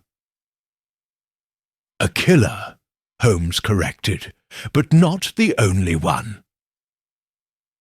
There was a stir. Rupert looked sharply to Holmes. "You mean Vole didn't act alone?" "He acted out of fear," Holmes said. "But the person who fed that fear, who placed the documents he discovered, who led him to believe that Hesketh would betray him again, that person remains free." He turned to Lady Eugenia, who met his gaze without flinching. "I have studied your movements, your knowledge of the estate, your silence around Edwin Fenley. You have, by your own admission, lived with the weight of the Baron's crimes. But there is more." From his coat, Holmes produced a small leather-bound journal. "This," he said, "was recovered not in the Baron's study, but in the chapel crypt, behind a stone loose only by intent. A record. Hesketh's private ledger. Names, payments, and decisions, including one marked with your initials." Lady Eugenia's lips thinned. "You knew about Edwin," Holmes said. "You helped conceal his death. And when Rupert returned, when the shadows of the past rose up again, you feared everything would unravel. But you needed a scapegoat. Vole was easy, greedy, ambitious. You gave him the right nudge. I gave him nothing," she said calmly. "Vole's guilt is his own." Holmes stepped forward. "And yet it was you who first brought the study keys to the constable after the body was discovered. You who ensured the room was entered after the vent had been sealed. You who insisted on burning old papers for clarity." "I did what had to be done. You planted the page in Vole's ledger," Holmes said. "You laid the groundwork. You made him believe the Baron planned to expose him for misappropriation, and that the only way to stop the scandal was to act first." Lady Eugenia's expression shifted, just slightly, but it was enough. Miss Crawford rose from her seat, trembling. "Why? Why do this?" "Because the truth ruins legacies," Lady Eugenia said. "And legacies are all men like the Baron leave behind. If his sins were known, everything he built would fall. The factory, the estate, the titles, and I preserved it. You preserved yourself," Holmes said coldly. She looked at him then, not in guilt, but in defiance. "And would you not do the same, Mr. Holmes, if you stood to lose everything to the son of a maid?" Holmes said nothing. Lestrade, however, stepped forward, cuffs in hand. "Lady Eugenia Hesketh, I'm placing you under arrest for conspiracy to commit murder, obstruction of justice, and accessory to the death of Baron Hesketh." She did not resist. As she was led away, Rupert Fenley sat back, his face pale but composed. "You knew," he said to Holmes. "I suspected. but until she revealed herself, I could not be sure. Then it's over? Holmes turned to the fire. It is never truly over, Mr. Fenley, but it is exposed, and that, in the end, is enough. Chapter 12. The Moment of Recognition. The house was quiet again. After Lady Eugenia had been taken into custody, the guests had dispersed, and Lestrade returned to Scotland Yard with the grim satisfaction of a man who had apprehended a suspect. Holmes and I remained at Hesketh House a while longer. Holmes was not one to leave loose threads untied, and though Lady Eugenia's role in the conspiracy had been exposed, I could tell there was still something gnawing at his thoughts. He stood at the hearth, gazing into the cold grate, his hands behind his back and his brow furrowed in concentration. "She confessed in all but name," I said, settling into a chair with a heavy sigh. "Surely that concludes it." Holmes turned slowly. She confessed to deception, yes, to misdirection. She manipulated Vole, hid documents, sealed the vent. But one thing she did not do, Watson, was kill Lord Hesketh. I looked up, startled. "But—" "She orchestrated his mental undoing," Holmes said. "But she did not strike the final blow. That honour belongs to someone else." "You believe there's still another hand in this affair?" Holmes paced slowly to the far wall, where the portrait of the young Baron Hesketh loomed over the room like a silent sentinel. He studied it carefully. Lady Eugenia was a master of control. She manipulated the optics of the crime, how it was perceived, how it was interpreted. But she lacked one essential element: intimate knowledge of the laboratory system hidden beneath the house. I rose. "You think someone else used it before her? Someone who not only knew it existed," Holmes said, turning to face me, "but who had studied it, mapped it, perhaps even rebuilt it, under the Baron's very nose." "Fenley." Holmes nodded slowly. "Indeed. But not Rupert, not directly." Blinked. "Then who?" Holmes crossed to the desk, pulled out a small sheaf of papers, his own notes from our earliest interviews, and spread them across the surface. "Remember what Miss Crawford said," he murmured, "that she often felt watched, that her belongings were disturbed, that someone had left the envelope containing Hesketh's letter to Monsieur Fenley behind the false drawer. Yes, she believed it was Vole. She was mistaken," Holmes said, "because the person who placed that letter wanted it found, not destroyed, and only one person had unrestricted access to Ayla Crawford's belongings." I stared at him. "You don't mean—" "Yes," Holmes said softly. "Ayla Crawford, herself." There was a stunned silence between us. "That's absurd," I finally managed. "She's the victim in all this, the innocent bystander." "She was raised in this house, Watson, in its walls, its history. She was no bystander. She was a witness, and I believe in time she became something else. Not a manipulator like Eugenia, not a pawn like Vole, but the catalyst." I struggled to reconcile the gentle young woman we had met with Holmes's theory. "But why?" I asked. "What could she gain?" Holmes returned to the window, his voice now quiet and clinical. "Because Ayla Crawford is not merely a ward of the Hesketh family, Watson. She is, in all likelihood, Edwin Fenley's daughter." I gasped. "That would make her the Baron's granddaughter?" "Unacknowledged, hidden, raised out of convenience, not affection. Eugenia called it charity, but I suspect it was guilt. He returned to the papers and held up the record we had found in the chapel crypt, the Southwell Chapel disbursement to E.F.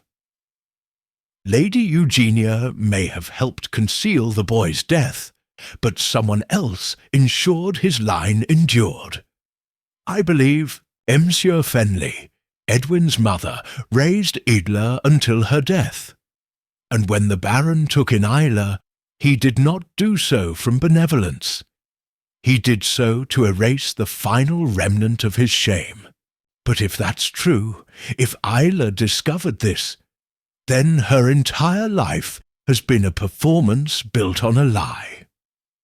The full gravity of it settled over me like a shroud. She killed him, I whispered, not out of vengeance, but out of justice. Not quite, Holmes said. She did not intend to kill. She meant for him to see, to remember, to look into the vent, to smell the familiar chemical, to see the name of the boy he murdered etched onto the frame. She wanted him to feel what her father must have felt. But he died. Because the memory overwhelmed him, Holmes said. The mind, Watson, is more fragile than the flesh. For a man like Hesketh, steeped in control, guilt can be fatal, especially when placed before him with such theatrical precision. I stood silent, the implications circling in my mind. But we have no proof, I said. No confession. We may not need one, Holmes said. She has already written it. He lifted a final letter, left behind in the chapel, unnoticed in the earlier frenzy. A few lines written in a woman's hand. I did not poison him. I only opened the window of memory. If that was enough to kill him, then it was never murder. It was the past fulfilling its debt. I see. Later that evening, Holmes handed the note to Lestrade in his Baker Street study. The inspector read it, frowning. You want me to arrest her? I leave that to your judgment, Holmes replied. But I do not believe she will run. She has been running all her life. Lestrade sighed. The law may not see it your way. No, Holmes said, but history will. As the fire burned low that night, I found Holmes standing again at the window, the London fog swirling beyond. You saw it before any of us, I said quietly. He turned. I saw pain, Watson. That much was obvious. But pain is a mask with many faces. Sometimes it is sorrow. Sometimes it is justice in disguise. Chapter 13. The Final Attempt to Escape. It was shortly after midnight when the summons came. A messenger, soaked through by the rain, arrived at Baker Street breathless and pale. Holmes took the envelope in silence, opened it with care, and read the brief contents with a stillness that I had come to recognize as the calm before a storm. She's gone, he said after a moment. Ela Crawford has left Hesketh House. I sat forward. Fled? Holmes handed me the note. It had been penned hastily, the loops and strokes of the handwriting betraying a nervous hand. I cannot remain in a place built on so many lies. Must find something of my own, even if it's only silence. I see.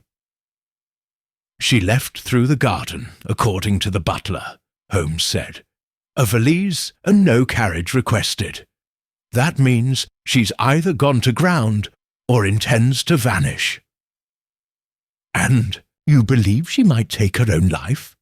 Holmes's eyes darkened. No, if that were her intent, she would not have sent a letter.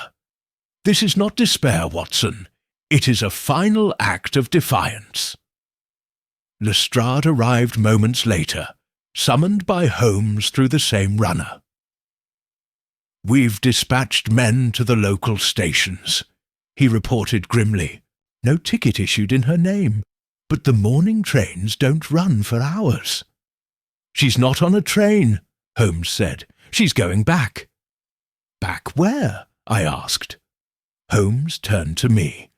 Where every journey in this case has begun. Ended Watson, Southwell Chapel. We arrived at the ruined chapel just before dawn. The sky was beginning to pale at the edges, the blackness of night giving way to ash-grey morning.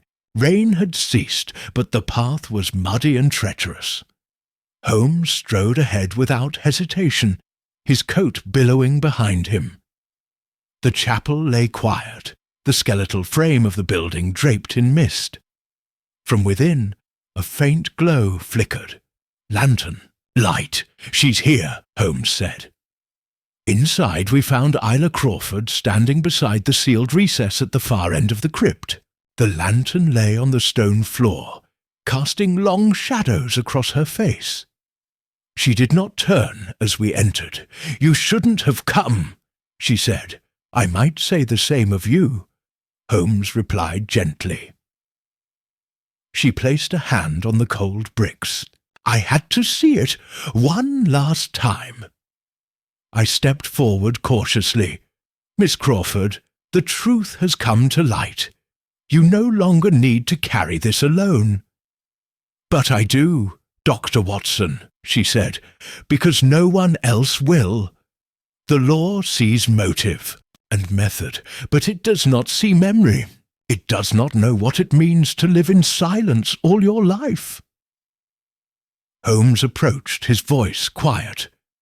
You didn't kill the Baron, not with poison, not with your hands. You opened a window he'd long shuttered, and he chose to look through it. That is not murder. That is consequence. She turned to him then. Her eyes were tired but clear. Do you believe that, Mr. Holmes? Truly? I do, he said.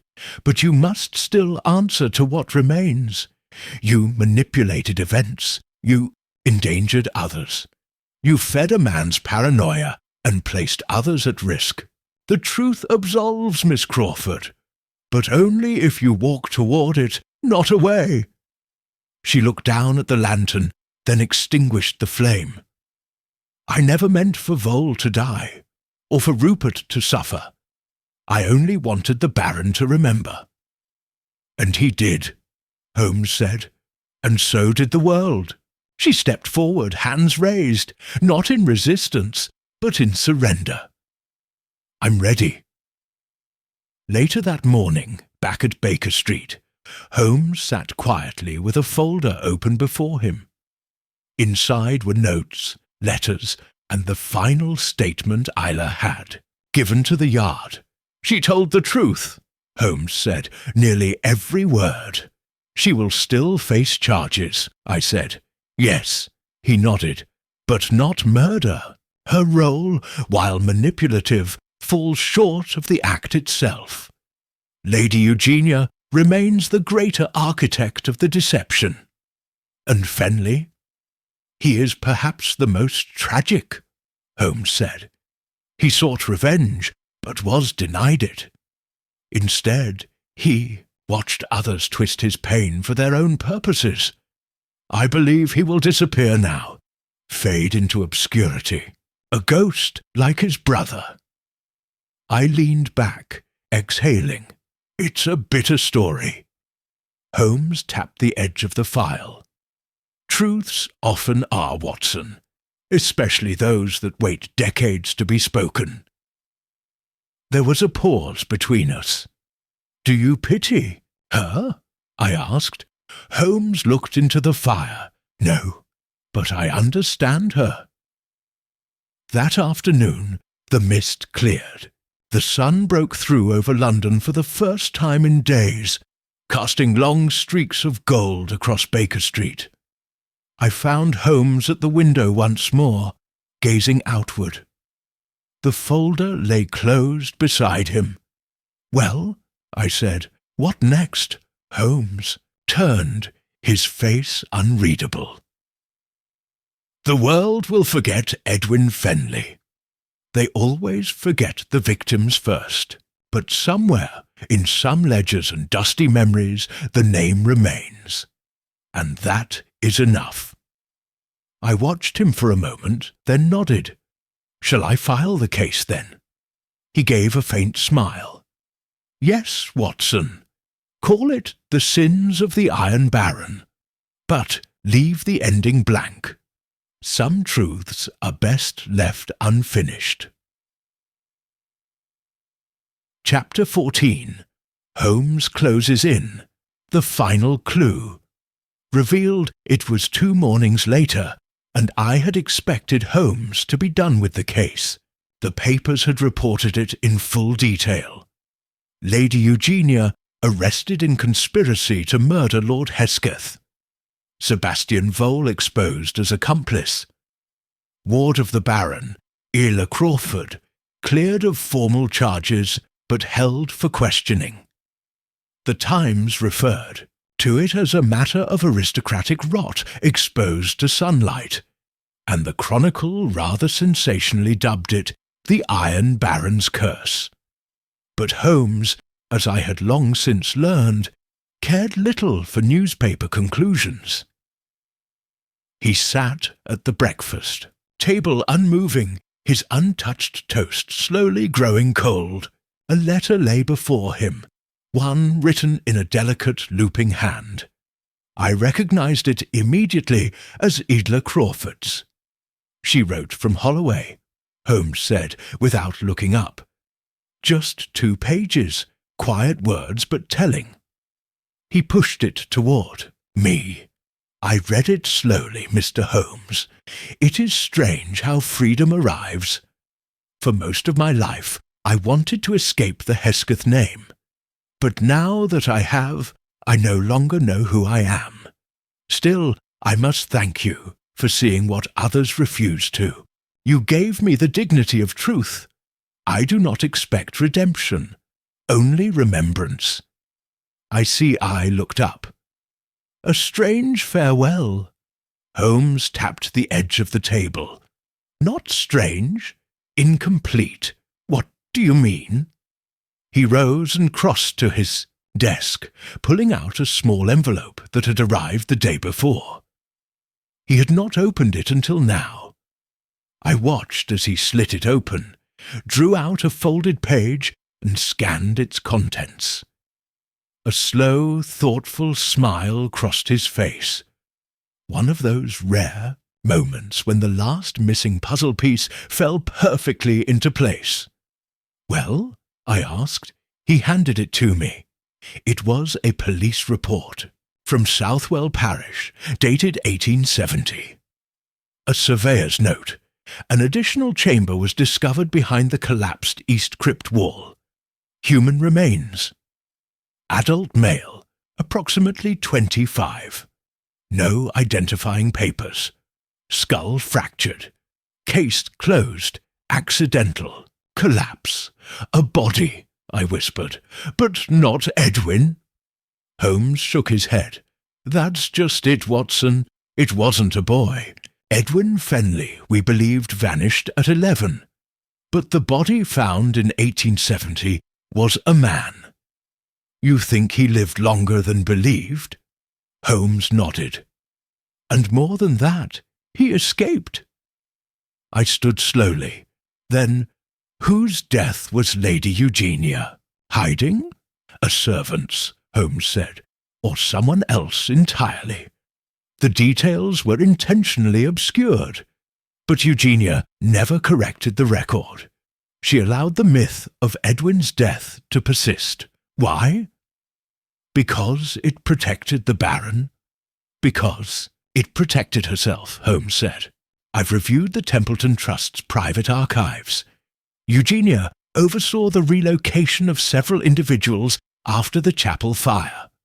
One name in particular stands out. Edwin Marchant.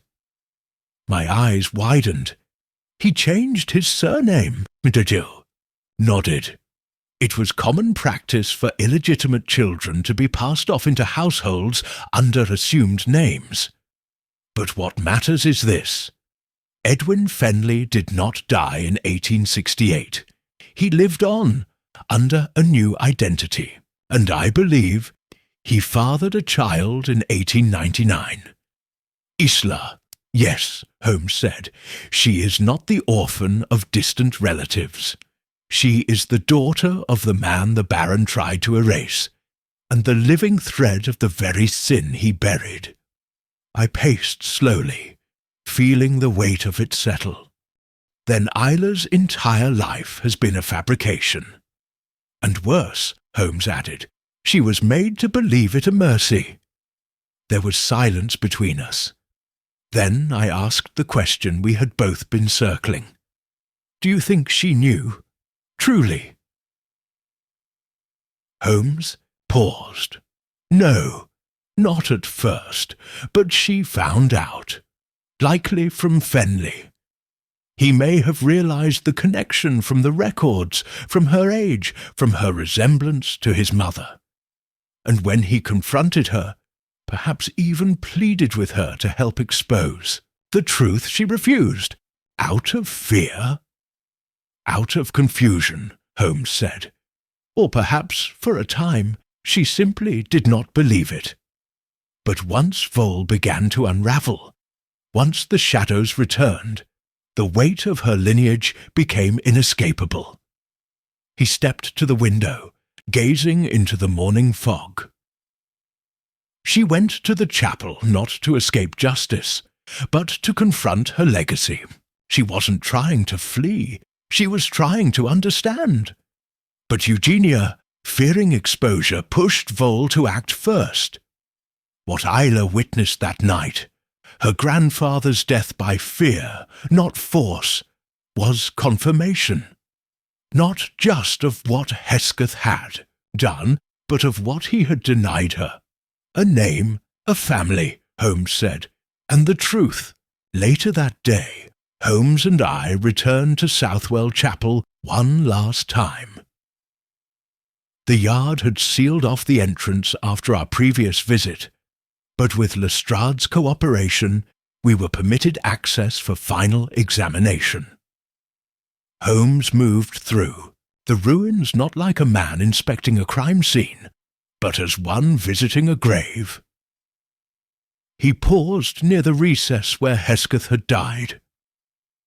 I've considered, he said quietly, that perhaps justice in this case was never legal. It was ancestral. I joined him. Do you think she will be punished? She already has been. He knelt and touched the stone, brushing away moss and damp. I believe Isla's greatest act wasn't vengeance, Watson. It was restraint. She did not kill her grandfather. She merely gave him a mirror. And he couldn't bear to look. Holmes nodded. History rarely forgives sins of legacy, he said. But occasionally it allows them to be remembered with honesty. Chapter 15. The Final Gathering. It was 2 days after the discovery at Southwell Chapel, and all the pieces of the long-buried puzzle had been unearthed. The storm that had raged through the corridors of Hesketh House, through its secrets, its airs and its very foundation, had at last settled into a cautious quiet. But Holmes, ever the conductor of such revelations, had one final performance left. It was in the same drawing-room where Lord Hesketh had been mourned, and where Lady Eugenia had been accused, that Holmes gathered the remaining players. Rupert, Fenley, Miss Isla Crawford, Inspector Lestrade, and Mr. Percival Trent, the Baron's solicitor. The fire burned low, and the curtains had been drawn back to let in the thin winter light, as if to banish any remaining shadows. Holmes stood at the centre of the room, his hands clasped behind his back. I had seen him like this many times before. The moment just before the curtain rises on the truth. Ladies and gentlemen, he began, you are here because the story of Lord Hesketh's death has been told in fragments, each distorted by fear, guilt, or ignorance. My task is to present it whole. He turned first to Trent. Mr. Trent, you acted within the limits of your duty, but in preserving the Baron's image, you ignored the human wreckage beneath it. You maintained silence where a voice might have saved a life. Trent fidgeted with his gloves. My role was legal, Mr. Holmes. I did not know the full extent. Your ignorance was convenient, Holmes said sharply. Let us not pretend otherwise. He turned to Rupert Fenley, who sat still, hands clenched in his lap. Mr. Fenley, you believed your brother died in silence, abandoned by the man who brought him into the world, and then buried him in shame. You joined the Hesketh Ironworks. You studied chemistry. You even built the device you believed would deliver justice. And yet, when the moment arrived, you hesitated. You saw the Baron was already dead, and fled. Fenley's eyes darkened. I thought justice had been served. I thought someone else had finally done what I couldn't. Holmes nodded. You were manipulated. Lady Eugenia saw your rage as a tool. She laid a trail for Vol to follow, igniting panic in him, just as your brother's death had ignited it in you.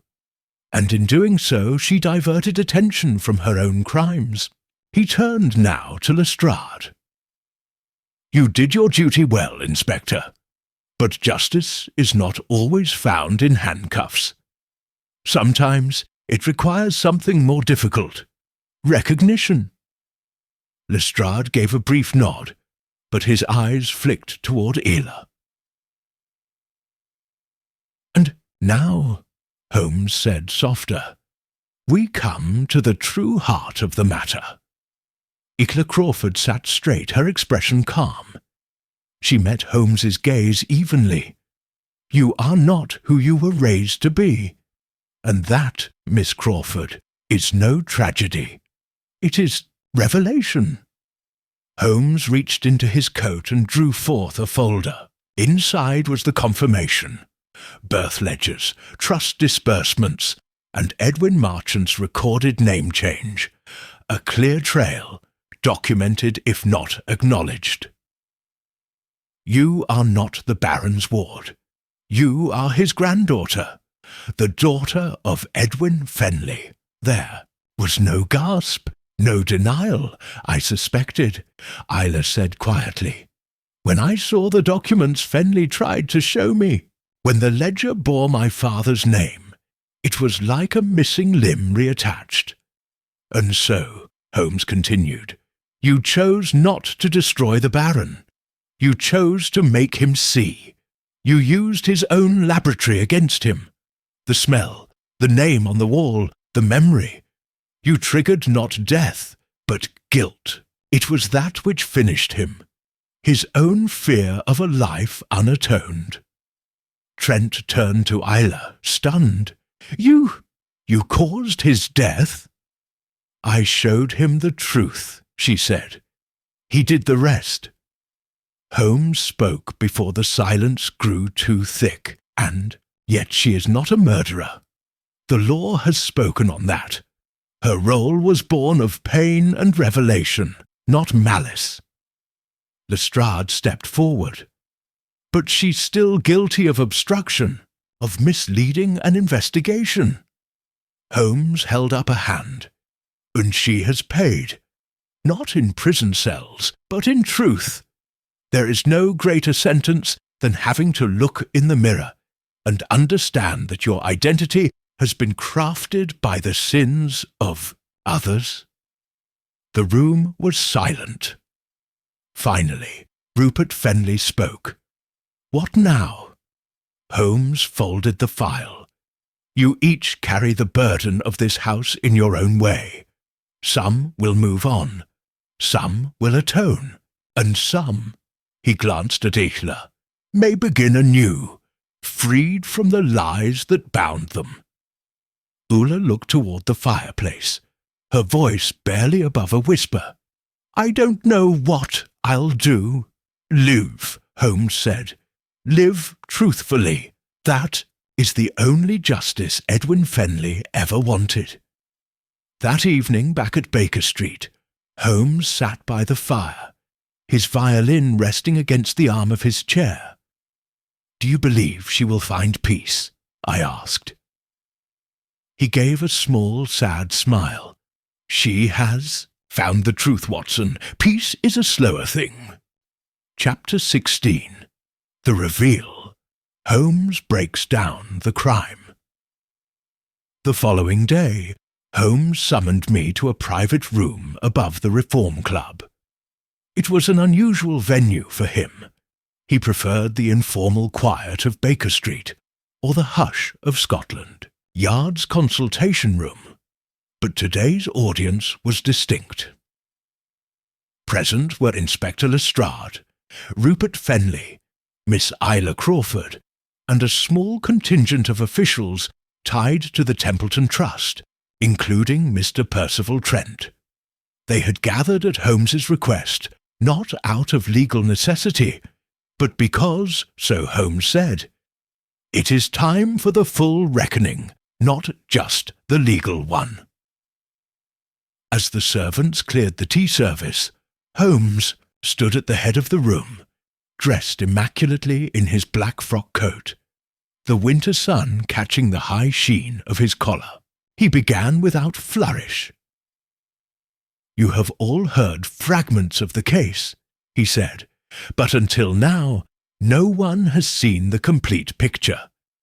How each thread wound together to create the knot that ended Lord Hesketh's life." He placed a leather folder on the table and opened it.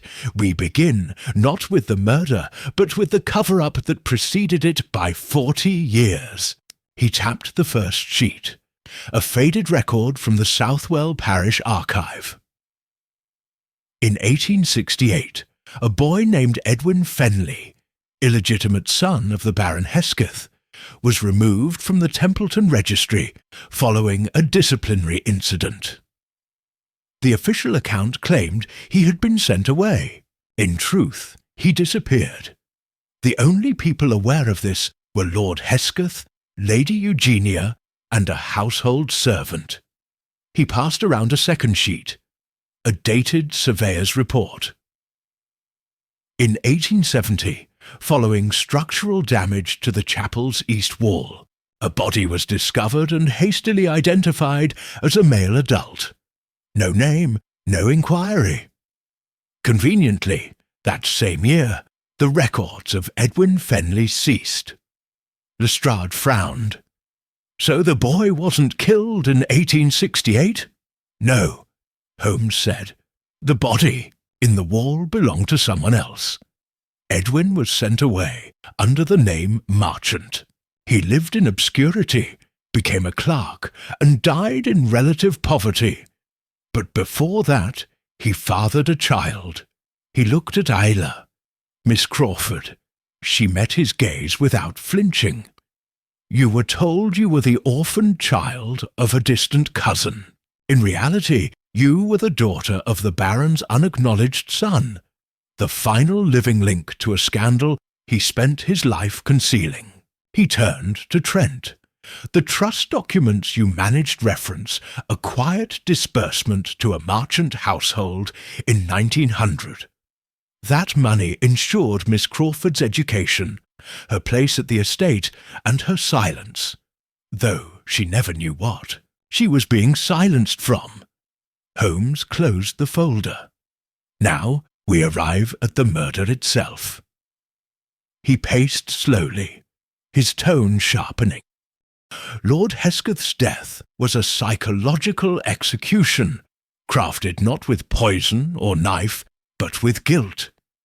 He died not by another's hand, but by his own heart.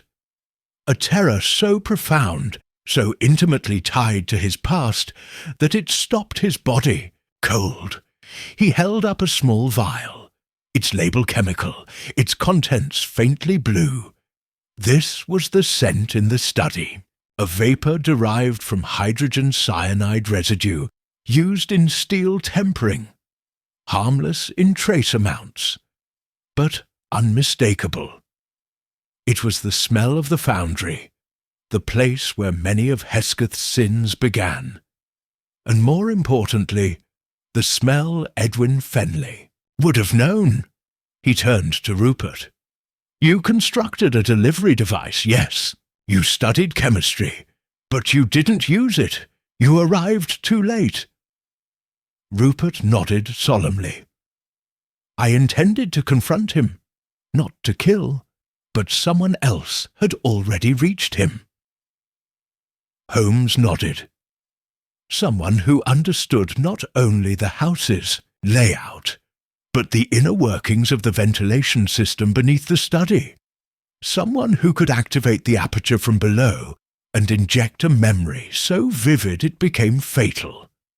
He turned back to the room. That someone was Miss Isla Crawford. A stir ran through the group, but Isla did not speak. You discovered the truth through fragments, Holmes said gently.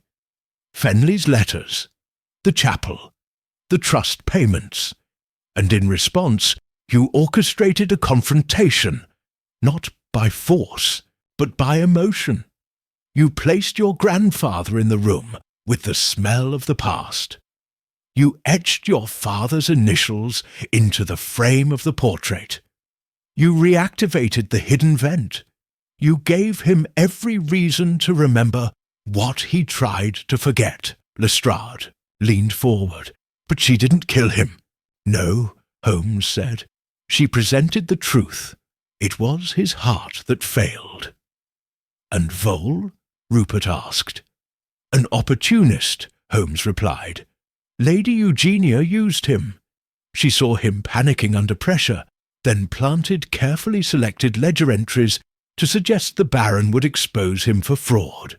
It was Eugenia who sealed the study after the death, who turned a death by memory into a murder by implication. Her plan was to let Vole take the fall. And the attack on me? Rupert asked. Vole acted alone then, Holmes said. Once, he suspected that he had been set up. He tried to destroy any evidence of the broader conspiracy. You were in the way. Holmes turned to Isla once more. You let the pieces fall.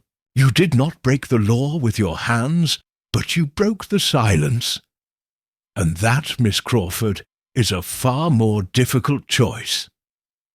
She looked away, her voice soft. I never meant to be part of any legacy. I just wanted to know who I was. Holmes nodded. Now you do. Outside, the winter sun glinted faintly over London, washing the Reform Club windows in silver. As we descended the stairs together, Lestrade pulled Holmes aside. You'll testify, if necessary, Holmes said, though I doubt the courts will make much of a case out of fear and memory. Lestrade nodded. Still, a peculiar sort of justice. Holmes turned to the street. Not justice, Lestrade, he said, but truth, and sometimes that's all we can offer. Chapter 17. Outcome and Justice. The trial of Lady Eugenia Hesketh was brief, though not without public fascination. The newspapers swarmed it like bees to honey, each spinning its own narrative, some calling it a tale of aristocratic decay, others romanticizing the tragedy as a family secret too heavy to bear. But none could quite define where guilt ended and legacy began. The prosecution painted Lady Eugenia as the silent architect behind a house of lies. They presented her manipulation of Sebastian Vole, her sealing of the study after the Baron's death, and her concealment of critical documents as deliberate acts designed to shift blame and preserve the Hesketh name. She never denied her role. Her defence, handled by a capable but clearly burdened barrister, attempted to plead diminished responsibility, citing decades of psychological toll, devotion to a tyrannical cousin, and the paralysing fear of scandal. It was, in effect, a confession softened by pity. In the end, the court found her guilty of conspiracy to obstruct justice and accessory to manslaughter. She was spared prison on account of age and health, but sentenced to permanent house arrest in a distant family estate in Cornwall, far from London's memory. Holmes, who had attended only the first day of proceedings, refused to comment when questioned by reporters. "The courtroom," he said simply, "is no place for philosophy." Sebastian Vole, for his part, did not escape so easily. He was convicted on multiple counts: fraud, attempted murder of Rupert Fenley, and criminal negligence in the execution of Lord Hesketh's estate. His previous acts of embezzlement and tampering with financial records were laid bare in court. Vole, ever the coward in courage's clothing, tried to plead manipulation, even suggesting that Lady Eugenia had seduced him into compliance. The court did not believe him. He was sentenced to 12 years in Wormwood Scrubs, with no possibility of early release. Holmes, when asked what had led to Vole's unravelling, said only, "The mind of a guilty man needs no accomplice, merely the illusion of pressure." Rupert Fenley, perhaps the most complex figure of the affair, refused to speak at either trial. His attempt at revenge had failed. His constructed device was never deployed, but his role in the sequence of events had not been without consequence. Scotland Yard, after lengthy deliberation and Holmes's direct intercession, chose not to press charges. Holmes's testimony to the Commissioner had been simple. The détenu man committed no crime. He merely studied it too long. Fenley returned to Staffordshire, quietly resigning from the ironworks. In time, we heard he had taken a teaching position at a private school. Chemistry, naturally. He did not correspond with us again, and I suspected Holmes preferred it that way. And what of Miss Isla Crawford? She remained in London for a short while after the trial, giving a single interview to the Evening Gazette, in which she explained without embellishment the facts of her life, her unknown parentage, her time under Lord Hesketh's care, and the gradual revelation of the truth. She did not dramatize it. She did not seek sympathy. Her closing remark, reprinted in several columns, was as follows: "I was raised in the shadow of a man who built towers from steel, but buried people in silence. I will not carry his name forward, but I will carry the memory of those he tried to erase." Holmes read the article in silence that morning, then folded it carefully and tucked it into his notebook. "I dare say," he said quietly, "the Fenley line has found its voice at last." A few weeks later, Isla left England entirely. It was said she departed for Canada, seeking anonymity and snow. A solicitor from the Templeton Trust confirmed she had renounced any claim to the Hesketh estate. In the weeks that followed, the ironworks itself was sold to a northern firm. The estate was shuttered. The great portrait of Baron Hesketh was removed from the study and placed in storage. I asked Holmes if that symbolized anything. "Yes," he replied. "That even legacies built of iron will rust if not examined." Resumed our normal routines, though Holmes was quieter than usual. He occupied himself with minor consultations, preferring silence to spectacle, chess to crime scenes. When I asked if the case had unsettled him, he merely shook his head. "Chif, unsettled," he said. "Reminded. Of what? That guilt does not always speak in screams. Sometimes it whispers in silence, and by the time we hear it, it has already taken root. One fog-thick morning, I found him in the sitting-room with his violin tucked beneath his chin. The notes were sombre, slow, circling around a phrase I recognized, Dies Irae, the old chant for the Day of Judgment. When he finished, I asked, "Do you think she will return one day?" He set the violin down gently. "No," he said, "but I hope her past will never again follow her." Chapter 18. Holmes's Final Reflection. It was a quiet afternoon in early spring when I returned to Baker Street after several weeks tending to a medical case in the countryside. The streets of London had begun to thaw. The soot-stained snow had melted into shallow gutters, and the first hints of colour returned to the city's dreary palette.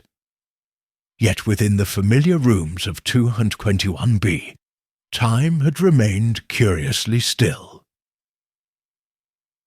Found Holmes in his usual chair, long fingers steepled beneath his chin, his gaze resting not on the window or the fire, but on the closed notebook before him, the one he reserved for cases that never left his thoughts. He did not look up as I entered. "She will not be returning," he said. "You're certain?" Holmes nodded faintly. "There was a letter. No address, just a final line.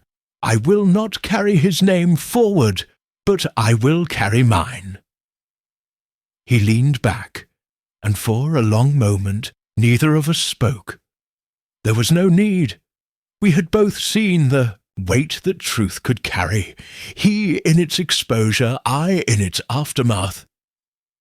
Eventually I asked, "Does it trouble you that she walked away without punishment?"